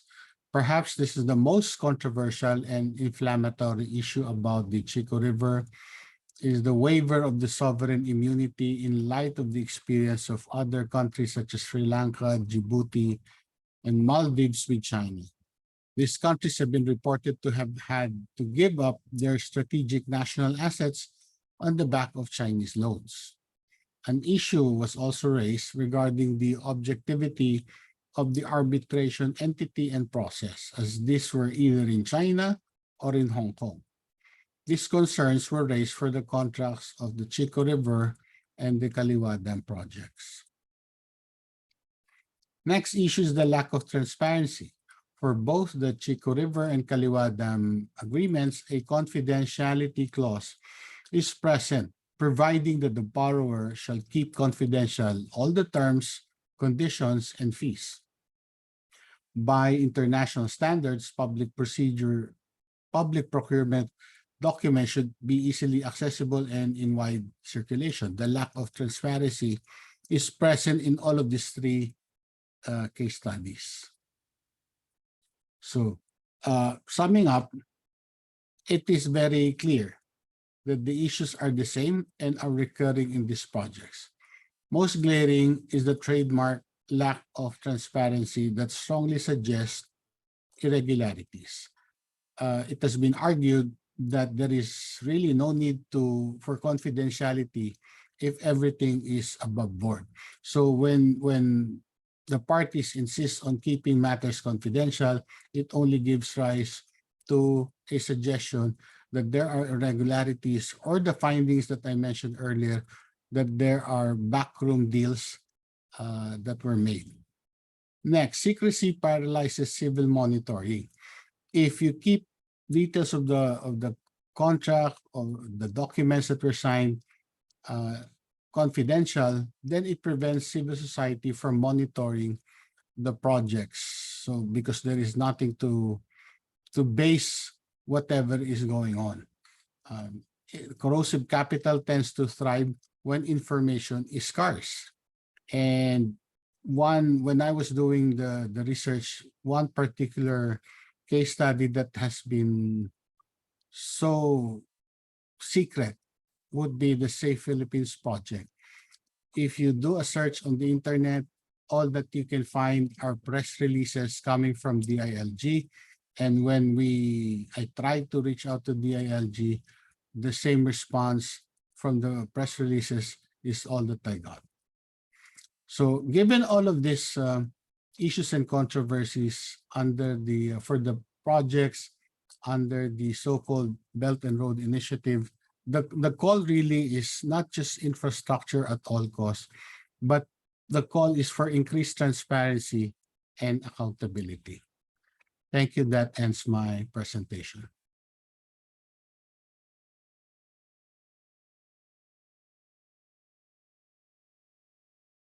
Thank you so much, Edwin Santiago. Thank you very much for that discussion. Yes, quite interesting points that you have expressed there about the China Belt and Road Initiative. Several issues that were that you pointed out, such as environmental degradation issues, the effective consultation process, selection of contractors favoring Chinese contractors, and very disadvantageous interest rates, onerous contract provisions, and lack of transparency in these transactions. These are very serious issues that thankfully that you have pointed out, and I think would be useful for this administration when it comes to dealing with these kind of programs in the future. Thank you very much. Our next speaker will be representing the consumer sector. He'll be speaking on the importance of infrastructure to Filipino consumers. Professor Louis C. Montimar, he's the convener of Banday Consumer Calzada Corriente, or BK3. He's the professor of sociology and political science of the Polytechnic University of the Philippines, and has over 2 decades of experience in education, research, development, and advocacy work. He has done research on education issues, local and national development, and science and governance, and he sits on the board of various NGOs and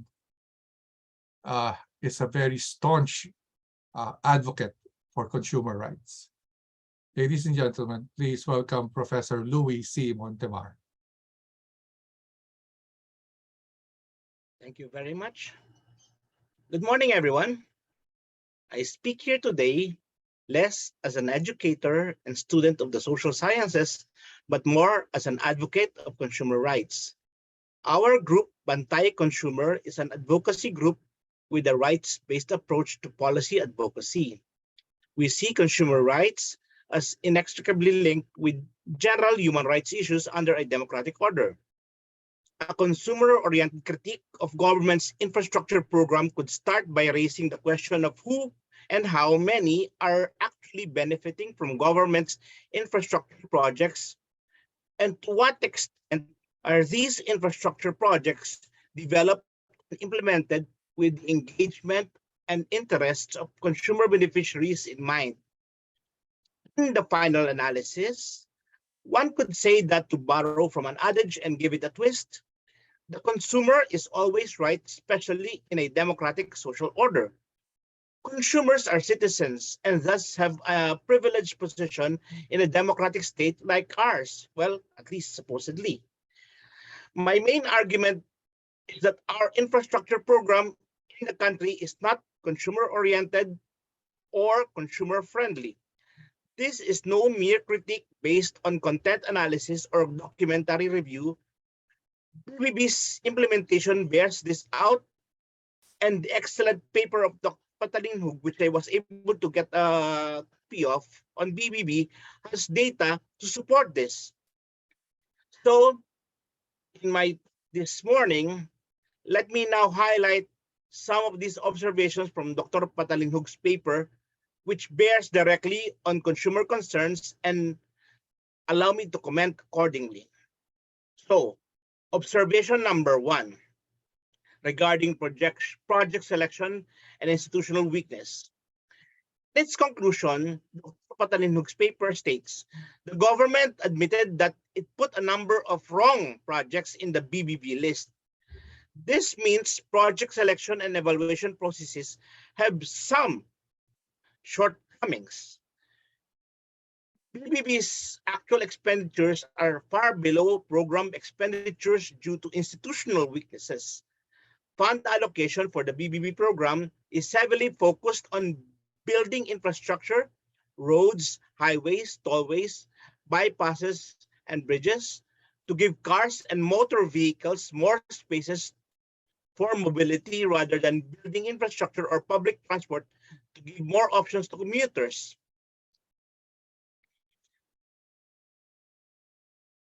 It appears that the interest of the ordinary consumer commuter citizen is not served well on this. Observation number 2, on project impact on consumer behavior. The paper cites certain authors and mentions that raising the effectiveness of infrastructure projects is shown to have significant positive effects on per capita income, private investment, and consumption and welfare. This begs the question as to what extent have infrastructure developments in the last decade really impacted on the welfare of consumers, especially on the matter of the BBB. If we go by government's own data on inflation in the last decade or so, on top of data of public opinion on surveys by Pulse Asia, for instance, what we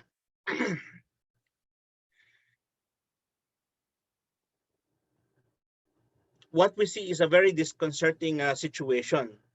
Certainly, one cannot mechanically just attribute and simplistically reduce the rise and fall of the rate of inflation to just one factor like infrastructure spending. However, there lies the rub.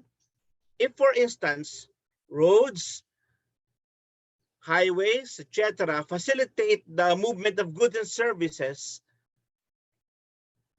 or produce, shouldn't the rise in prices of the most basic agricultural commodities be one indicator, albeit indirectly, of the effectiveness of our infrastructure development program?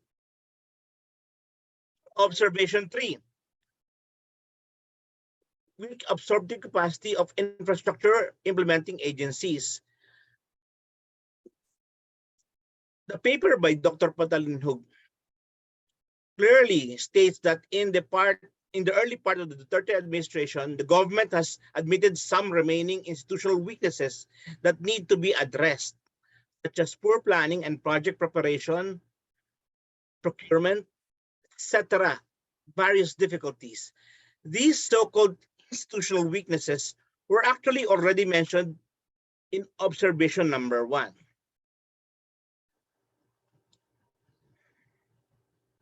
Next observation regarding this matter of institutional absorptive capacity leading to job creation.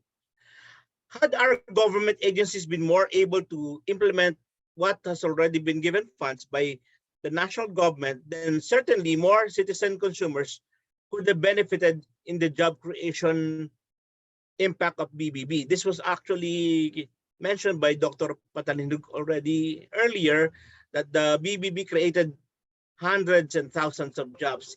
In fact, about 1 million.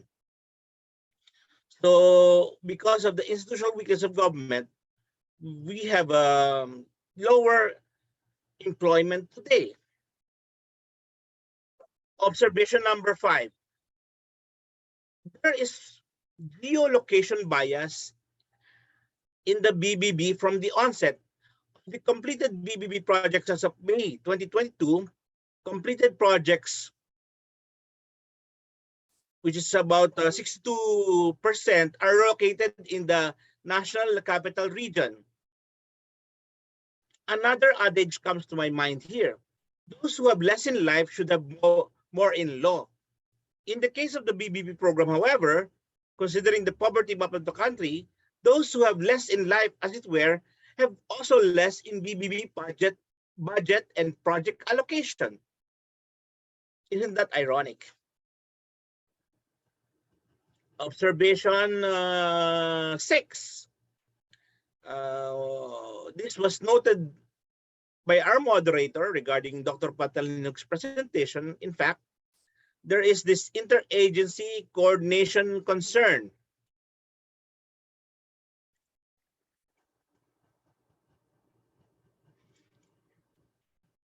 So we have to have consumer access to more information on how things are being done with regard to infrastructure program, so that we can maybe help out in coordination and in fact improve the design of the program. Now this is difficult, especially because there is observation 7, which is about the problem of definition. Dr. Patalinug's paper observed that the definition of which project belongs to the list of BBB projects is ambiguous. The problem is that axiomatic, that basic. No wonder that consumers as stakeholders with legitimate interests do not seem to appear in the program's concerns.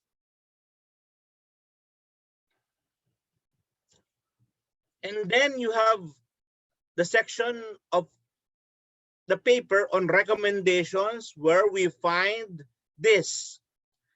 Dr. Patalinhog writes, private participation in infrastructure can increase efficiency and bring expertise, but there is a need to calibrate the appropriate regulatory framework.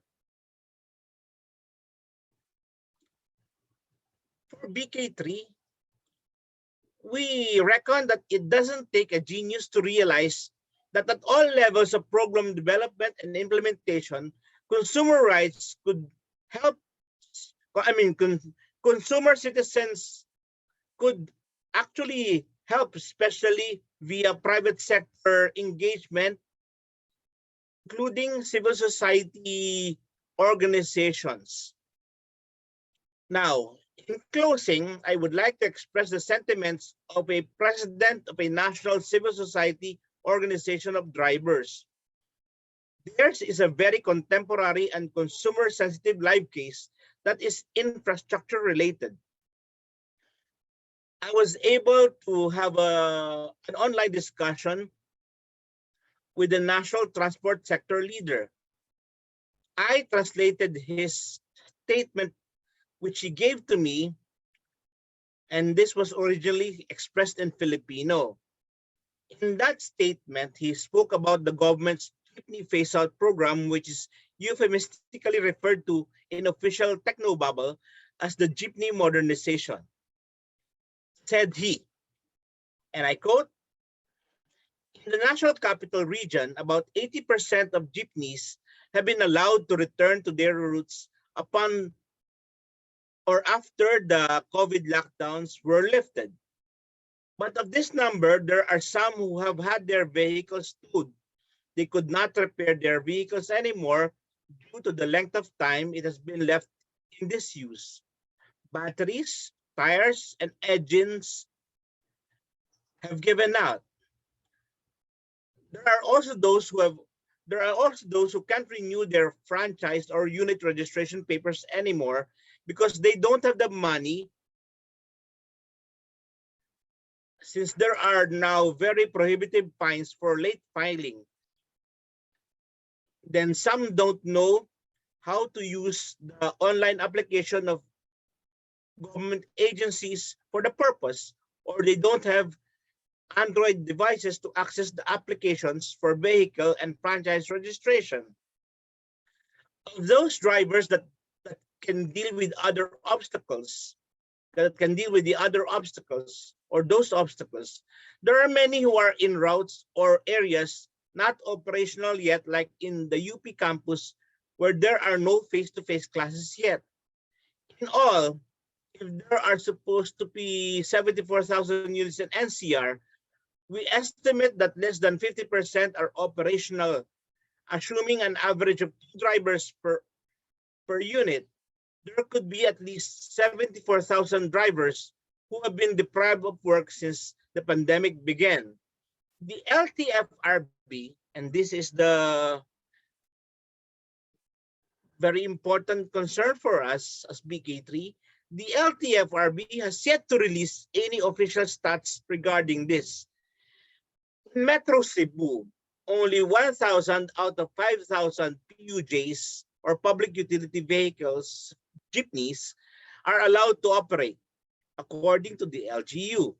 But they intend to replace all jeeps with rapid bus transit a la carousel.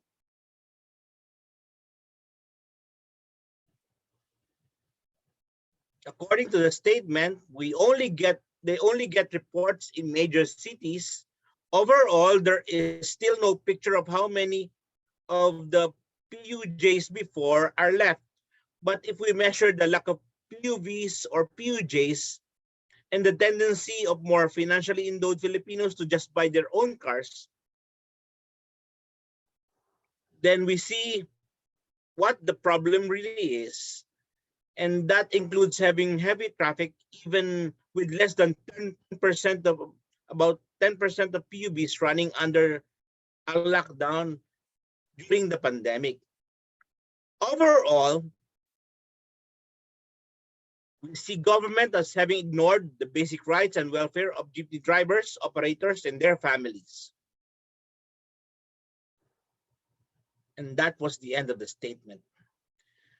With all this said, in behalf of all Filipino consumers, especially those coming from the more marginalized sectors like our jeepney drivers and small PUB operators, we in BK3 call for a thorough review of government's infrastructure development program to make it more consumer and citizen friendly.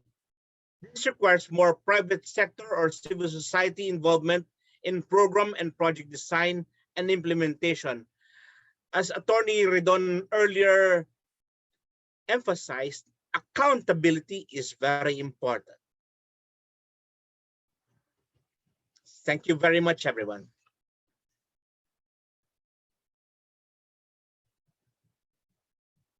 Thank you so much, Professor Louis Montemar, convener of BK3. Those are very interesting points of view, especially coming from the consumers, as we all know that all of us being consumers, will be at the receiving end of whether or not the infrastructure programs of government are responsive to the needs of the stakeholders, which is us, which will bring me to the first question of our open forum, which is now about to start. I'd like to ask our speakers for today to switch on their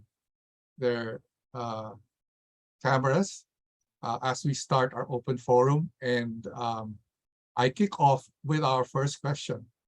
Just taking off from Professor Montemar's insights and views as a consumer, and from what Professor Patalinghod has so presented in so much detail on how big the investments of the Duterte administration was in infrastructures, and how there was very big hype in the what's supposed to be a golden age. And in view of Dr. Lingling Patalinghod's assessments, do you feel that how the strategies or the infrastructure investments were designed actually gave big benefits to the Filipino public? How did it actually benefit the Filipinos themselves, the very constituents that they promised to serve, especially with the what we know is a very populist stance of the Duterte administration? Do you think that how the BBB was implemented or designed is actually addressing that? What are your thoughts on that, Professor Patalinghod?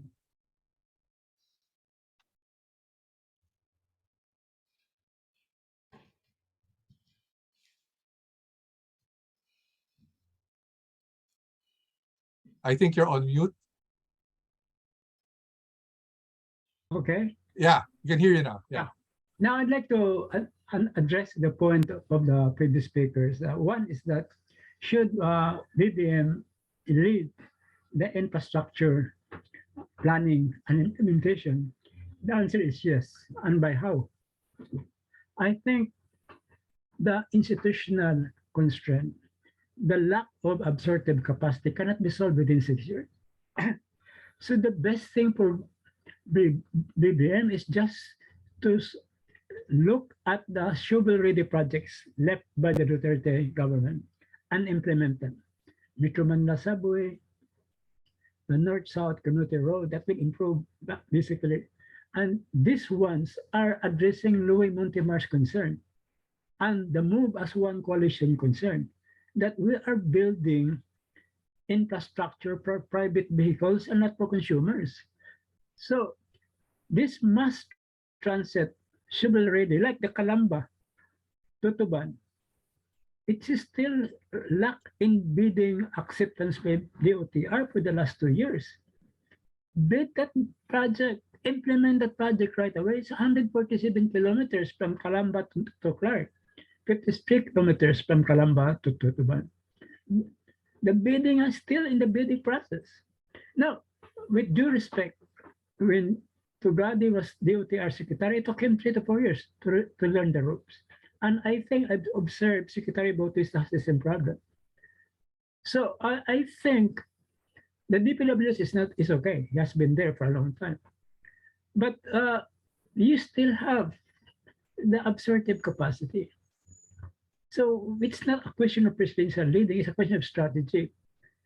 Just select those studies that have been studied in the last 3 to 4 years. For instance, the SkyTrain of Ligawood from Guadalupe MRT station up to Uptown in the Bonifacio Global City has been with the NIDA ICC for approval back and forth with Megaworld for the last 6 years. That kind of PPP processing. So just follow Nike, just do it. And what is just do it? Do it with the shovel-ready projects done previously by the Aquino and the Duterte government. There's a lot of them. Don't think about new projects, negotiating. We don't have this capacity again. New team. Our people are changed, okay? We have new players, but the game remains the same. So you have the same gameplay. You just change the names of the people playing the game. Okay, thank you very much, Professor Dr. Ling Ling. Yeah, Attorney Ridon, what are your thoughts on that? Terry, are you there? He disappears. Oh, he's probably out. Maybe Professor Edwin can tune in on those insights. Hi, Orly. Hi. I have to apologize. I didn't get the discussion earlier. Yeah, we were talking about well, really being responsive to what the people need in terms of infrastructure. And Professor Ling Ling pointed out that there should be more priority in finishing all that's pending in terms of our infrastructure program, and there has to be some acceptance on our lack of capacities to implement this, and really is to really move on and do all of these pending projects, build projects, and finish them immediately. And what are your thoughts on probably maybe what those roadblocks are with two administrations already, from President Aquino, we went through President Duterte, and now with BBM, and we still have all of these big ticket items which actually have high impact on consumers. What are your thoughts on how we could actually move these things along? Actually, Orly, I don't think, well, at least from my perspective, my issue has a lot to do with the contracts, with the details of the contracts, rather than the types of the infrastructure projects. I have confidence in the workings of our government that they were able to vet the projects as to whether they are necessary or not, whether that is the priority or not. But my particular concern is how those contracts were arrived at. So we cannot just turn a blind eye just because a project has been started. That doesn't mean that we should not look at the details of those contracts. Because if we do that, then we are saying that we are not giving accountability any attention. So there are, like the BRI, BBB projects, there are very serious allegations of backroom deals and corruption and overpricing and all of those things. So what, do we just keep silent and pretend that nothing happened just because we want the projects to continue? I think these are two separate issues. The projects may continue, but we must hold the people behind it accountable as well. So I don't know if that answers your question, Orly. Yeah, thank you, Edwin. Terry, you're a staunch advocate of accountability and transparency. Do you think it's really possible to have this balance of this need for urgency and really how can civil society and groups like you be more active, and do you think that there is that kind of space is allowed, or should we there should be more proactiveness in terms of advocacy groups like us to really be involved and actively involved in pushing accountability and really performance of all of these promises of this government? Well, I think the most important thing, particularly to ensure accountability and holding the line, is to participate at all levels of from project planning to construction to the implementation of the projects themselves. No, so I think as soon as there are scoping proceedings at the local governments, in the communities, advocacy groups should be there, no, to on whichever issue that they would want to raise, no, in a specific projects. They should also make representation at the highest levels, particularly in the agencies implementing it and in the agencies planning for it. No, so also includes participating in, for example, the amendments to the PPP IRR, no, which the NEDA conducted previously, for the public to be able to raise their specific concerns, no. So ibig sabihin talagang kailangan ho talaga ng ang tawag ho natin diyan parang end-to-end engagement eh. So hindi kasi pwede sa dulo na lang ho tayo mag-intervene pagka nandiyan na ho yung proyekto at implement na ho at sasakyan na lang halimbawa yung mga trend. Ang dulo nun parang presyo na lang ho yung pinag-uusapan at pinagdedebatihan. So in order for us to really get the best deal for the public and for users, we ought to be able to participate at all levels of the project itself. Can I Thank you. comment? Yeah, yes, Professor. I think transparency is not driven by foreign ODA. The transparency problem is domestically driven. For instance, if you are from ARC, a lot of consumers are trying to get the contracts of Meralco and the power generators. They cannot get it. So in terms of our infra sector, it's mostly unsolicited proposals. So you have harder access to Sunmaker projects than to Chinese projects. So China is a country that deals with many countries. So in other words, if you have a bilateral project contract with China, China's laws are not transparent, but Philippine laws are. You can get those contracts from the Philippine side. So that's the problem with DTI during the time of JMA, when they have JPEPA. So JPEPA is the Japanese-Philippine Economic Relations.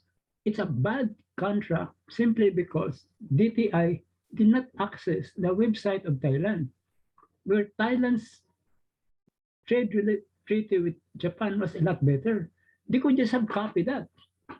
So it's not a question of transparency, it's a question of homework. Because EIIB, the Asian Infrastructure Investment Bank, is as professional as the World Bank and Asian Development Bank. So transparency is not a problem. China is building the subway of Chicago to downtown. China is building the subway of Boston. Contracts respected by the Obama administration, although the Trump and Biden administration is anti-China. The only requirement for them is that China was required to build the trains in the US. So the US are afraid that there are built-in sensors in the trains built in China, they are built in the US, but they honored the contract. So how about in Indonesia? China won over Japan. Indonesia required China to build the railway in Indonesia. So there are employment effect, there are transfer of technology effect. So in terms of proportion, transparency is not a problem. Infrastructure, that's not a problem. The problem here is implementation and efficiency and capacity to. So Malaysia has a BRI project. We are not in. I think Jay Santiago is wrong. We don't have a BRI project. We have ODA projects different from BRI project. And number two is that the BIR projects of Indonesia, Malaysia, Laos, and Thailand do not create some problems with transparency. So if we have a problem with transparency with China, it's the Philippine cost problems. Because Thailand, Indonesia, Malaysia, Laos, and Cambodia with ongoing BIR projects, we don't have one. NIDA has not yet engaged China on BRI. We have ODA through Chinese Development Assistance and from borrowing. Some of our projects are joined with ADB, EIIB, and the World Bank. So China is forced to be transparent in those joint projects. So I do not see that's a problem. It's quibbling over small things. The problem on the big picture is whether it's pro-consumer or it's just pro-private vehicles. Two, how much does it cost? 3, where is it being built? And 4, how is it being monitored? How fast are we processing a project and how fast are we implementing it? These are the problems that is in infrastructure. Thank you again, Dr. Patalinghood.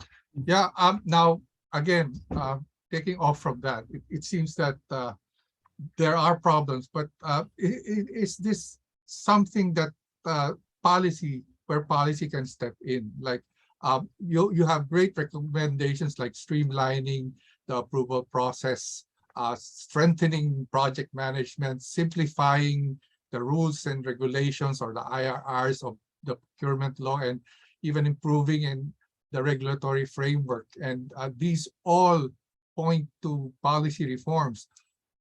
Do you have some policy reforms you have in mind? Anybody here in the panel can actually chime in on this. Given all of these recommendations, and I think there's agreement or consensus on what we need to do, and all of these roadblocks.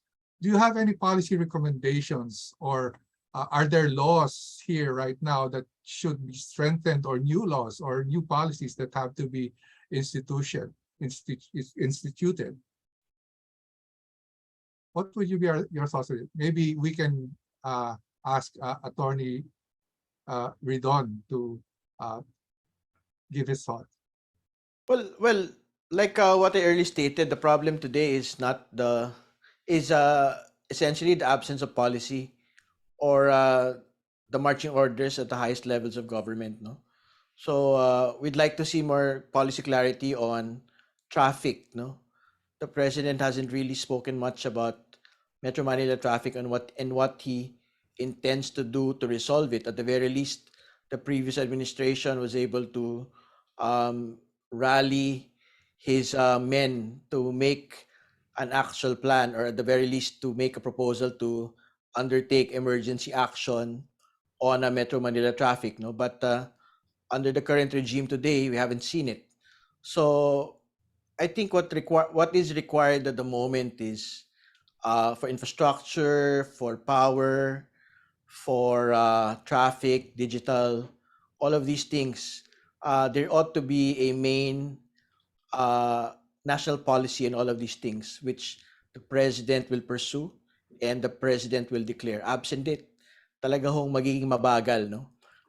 Ultimately, pagka walang ganon, we will have to rely on the cabinet secretaries, most of whom are basically interfacing as well with different agencies, no? At pagka ganon, we are certain that there will be gridlocks, no? Among agencies, among offices, pagka walang top level from the president himself declaration of policy or policy direction. Yeah, I do not want a president-driven bureaucracy. We are a democracy. So if you want to deregulate, you put some responsibility to other leaders. Like in Bangkok, they have a Bangkok governor. In Tokyo, you have a Tokyo governor. In Jakarta, they have a Jakarta governor. So you just to embed the Metro Manila Development Authority. Maybe it will be headed by Mike Dipinser next year. But that will be deregulation. You can see already BBM is really overloaded. So you cannot expect from him to do everything. That's why he has to watch the F1 race over the weekend to relax himself. So try to deregulate. You have BARM. You are not micromanaging BARM. You have Davao. You're not micromanaging Davao. Deregulate.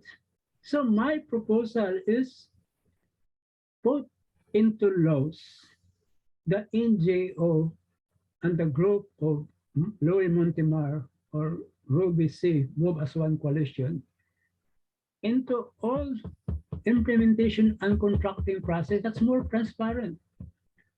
So in other words, in the PDEA, if you get arrested, there's got to be a civil society or a journalist to testify that that drug is not planted. That's in the law. Many of the drug cases were dismissed because these were not followed by the police. in infra. Indeed, infra what's into the infra formulation and awarding process. Or embed the move as one coalition so that you have to avoid the smuggling of contracts to the supplemental toll operation agreements too are being abused now. So put consumers into the driving seats of contract formulation, monitoring, implementation projects. And this is more transparent. And this is what we call transparency. So that's the only way you can do it.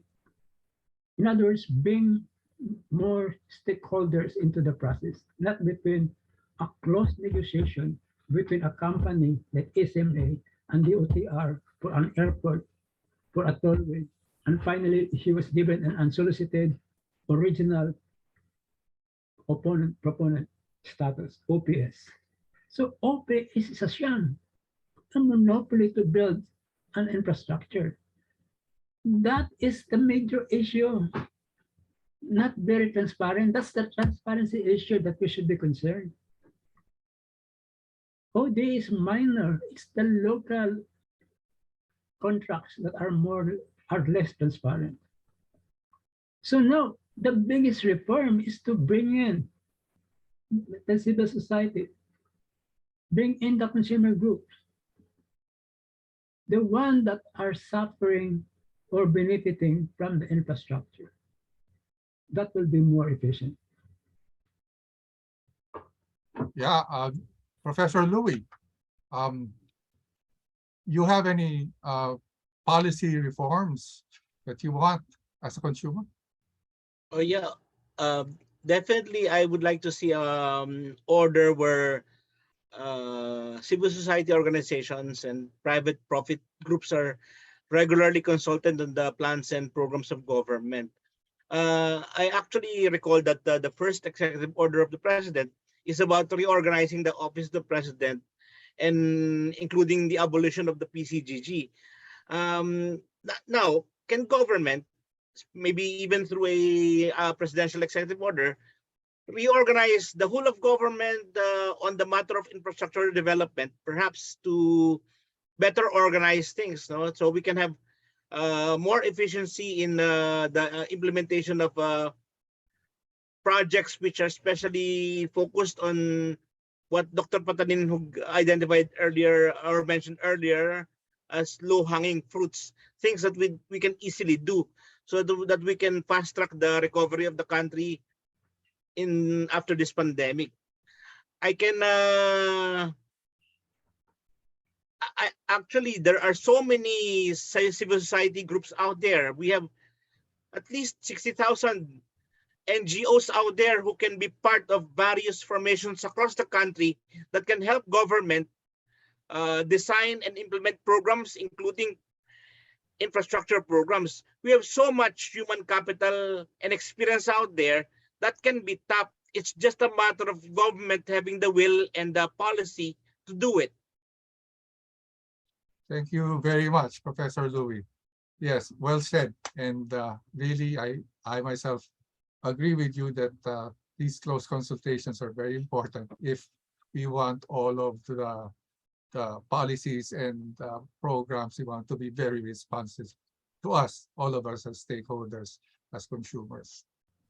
I have time for just one more question, and I like asking this from all of our speakers.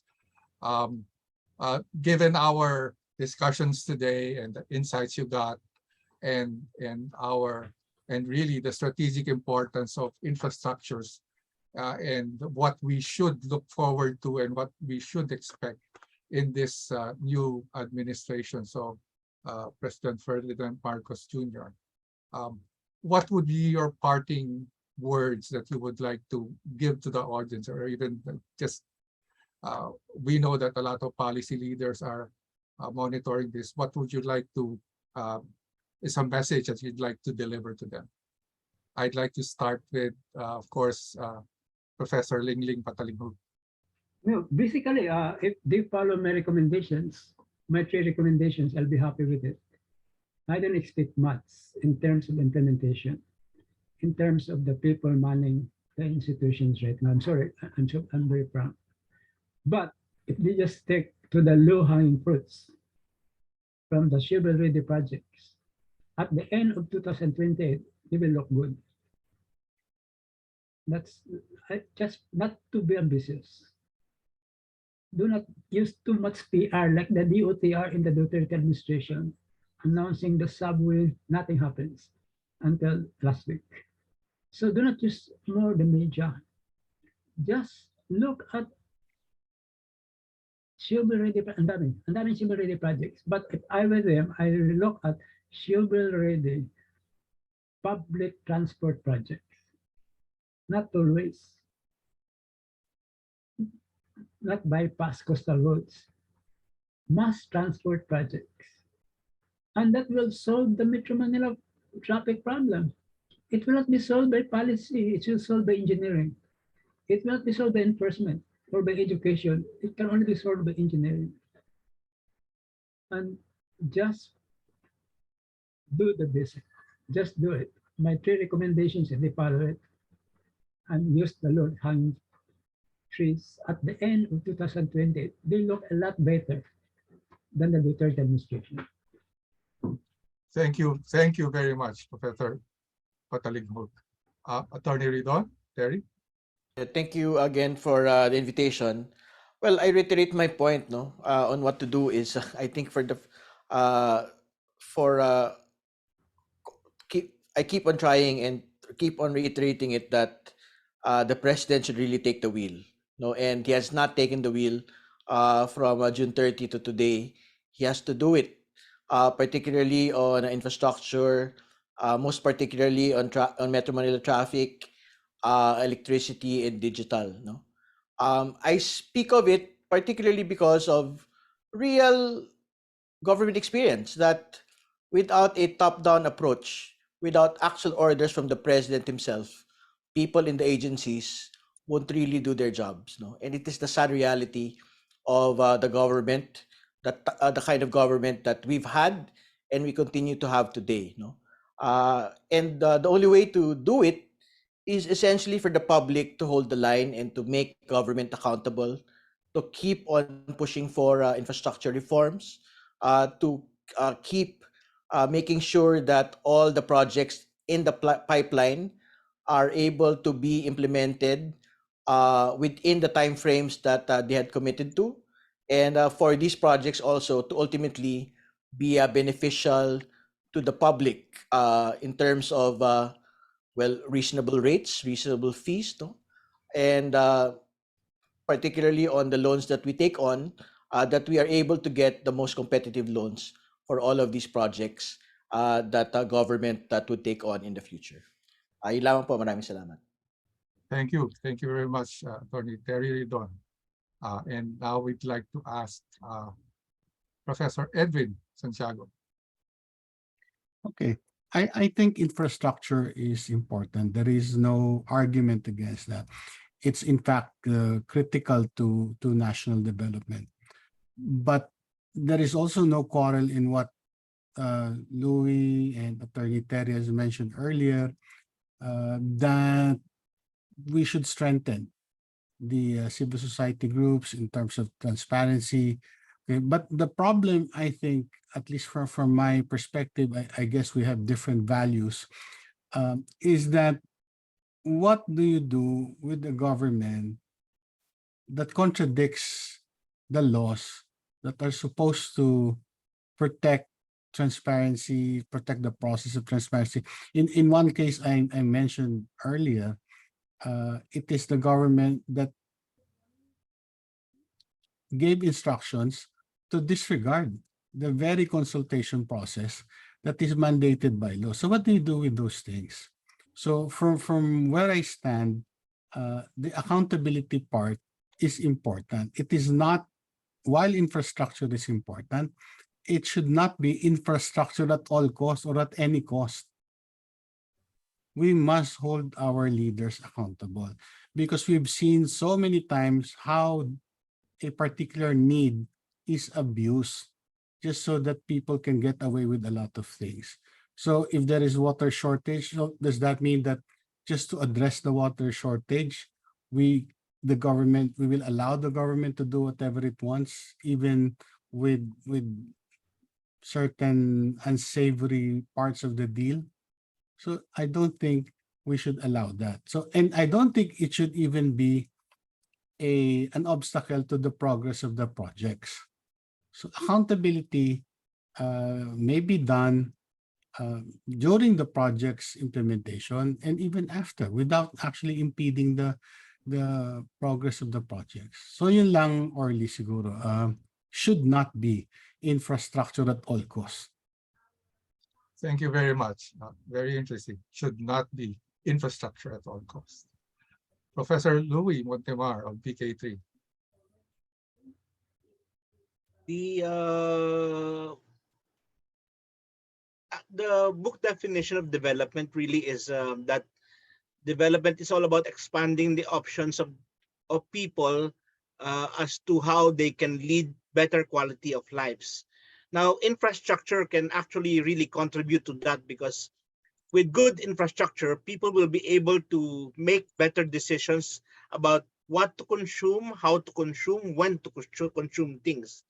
Now, therefore, infrastructure must be a priority of government. But as the paper of Dr. Patalinhog clarifies, it sort of only focuses on the various hard infrastructure that we have right now, but there should be concern about education, health, and those things that build human capital better.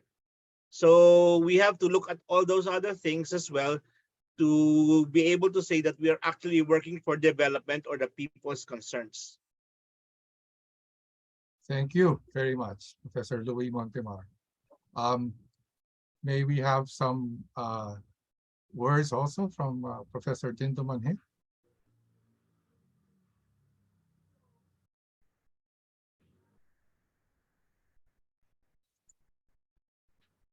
Okay. With that, I'll be closing this program with a few words as a Citizen Watch convener.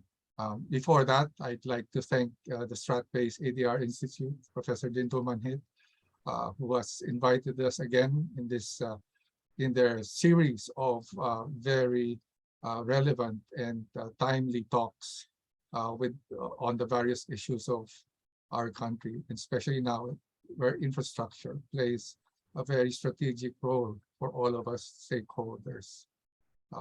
I shall share a few slides today on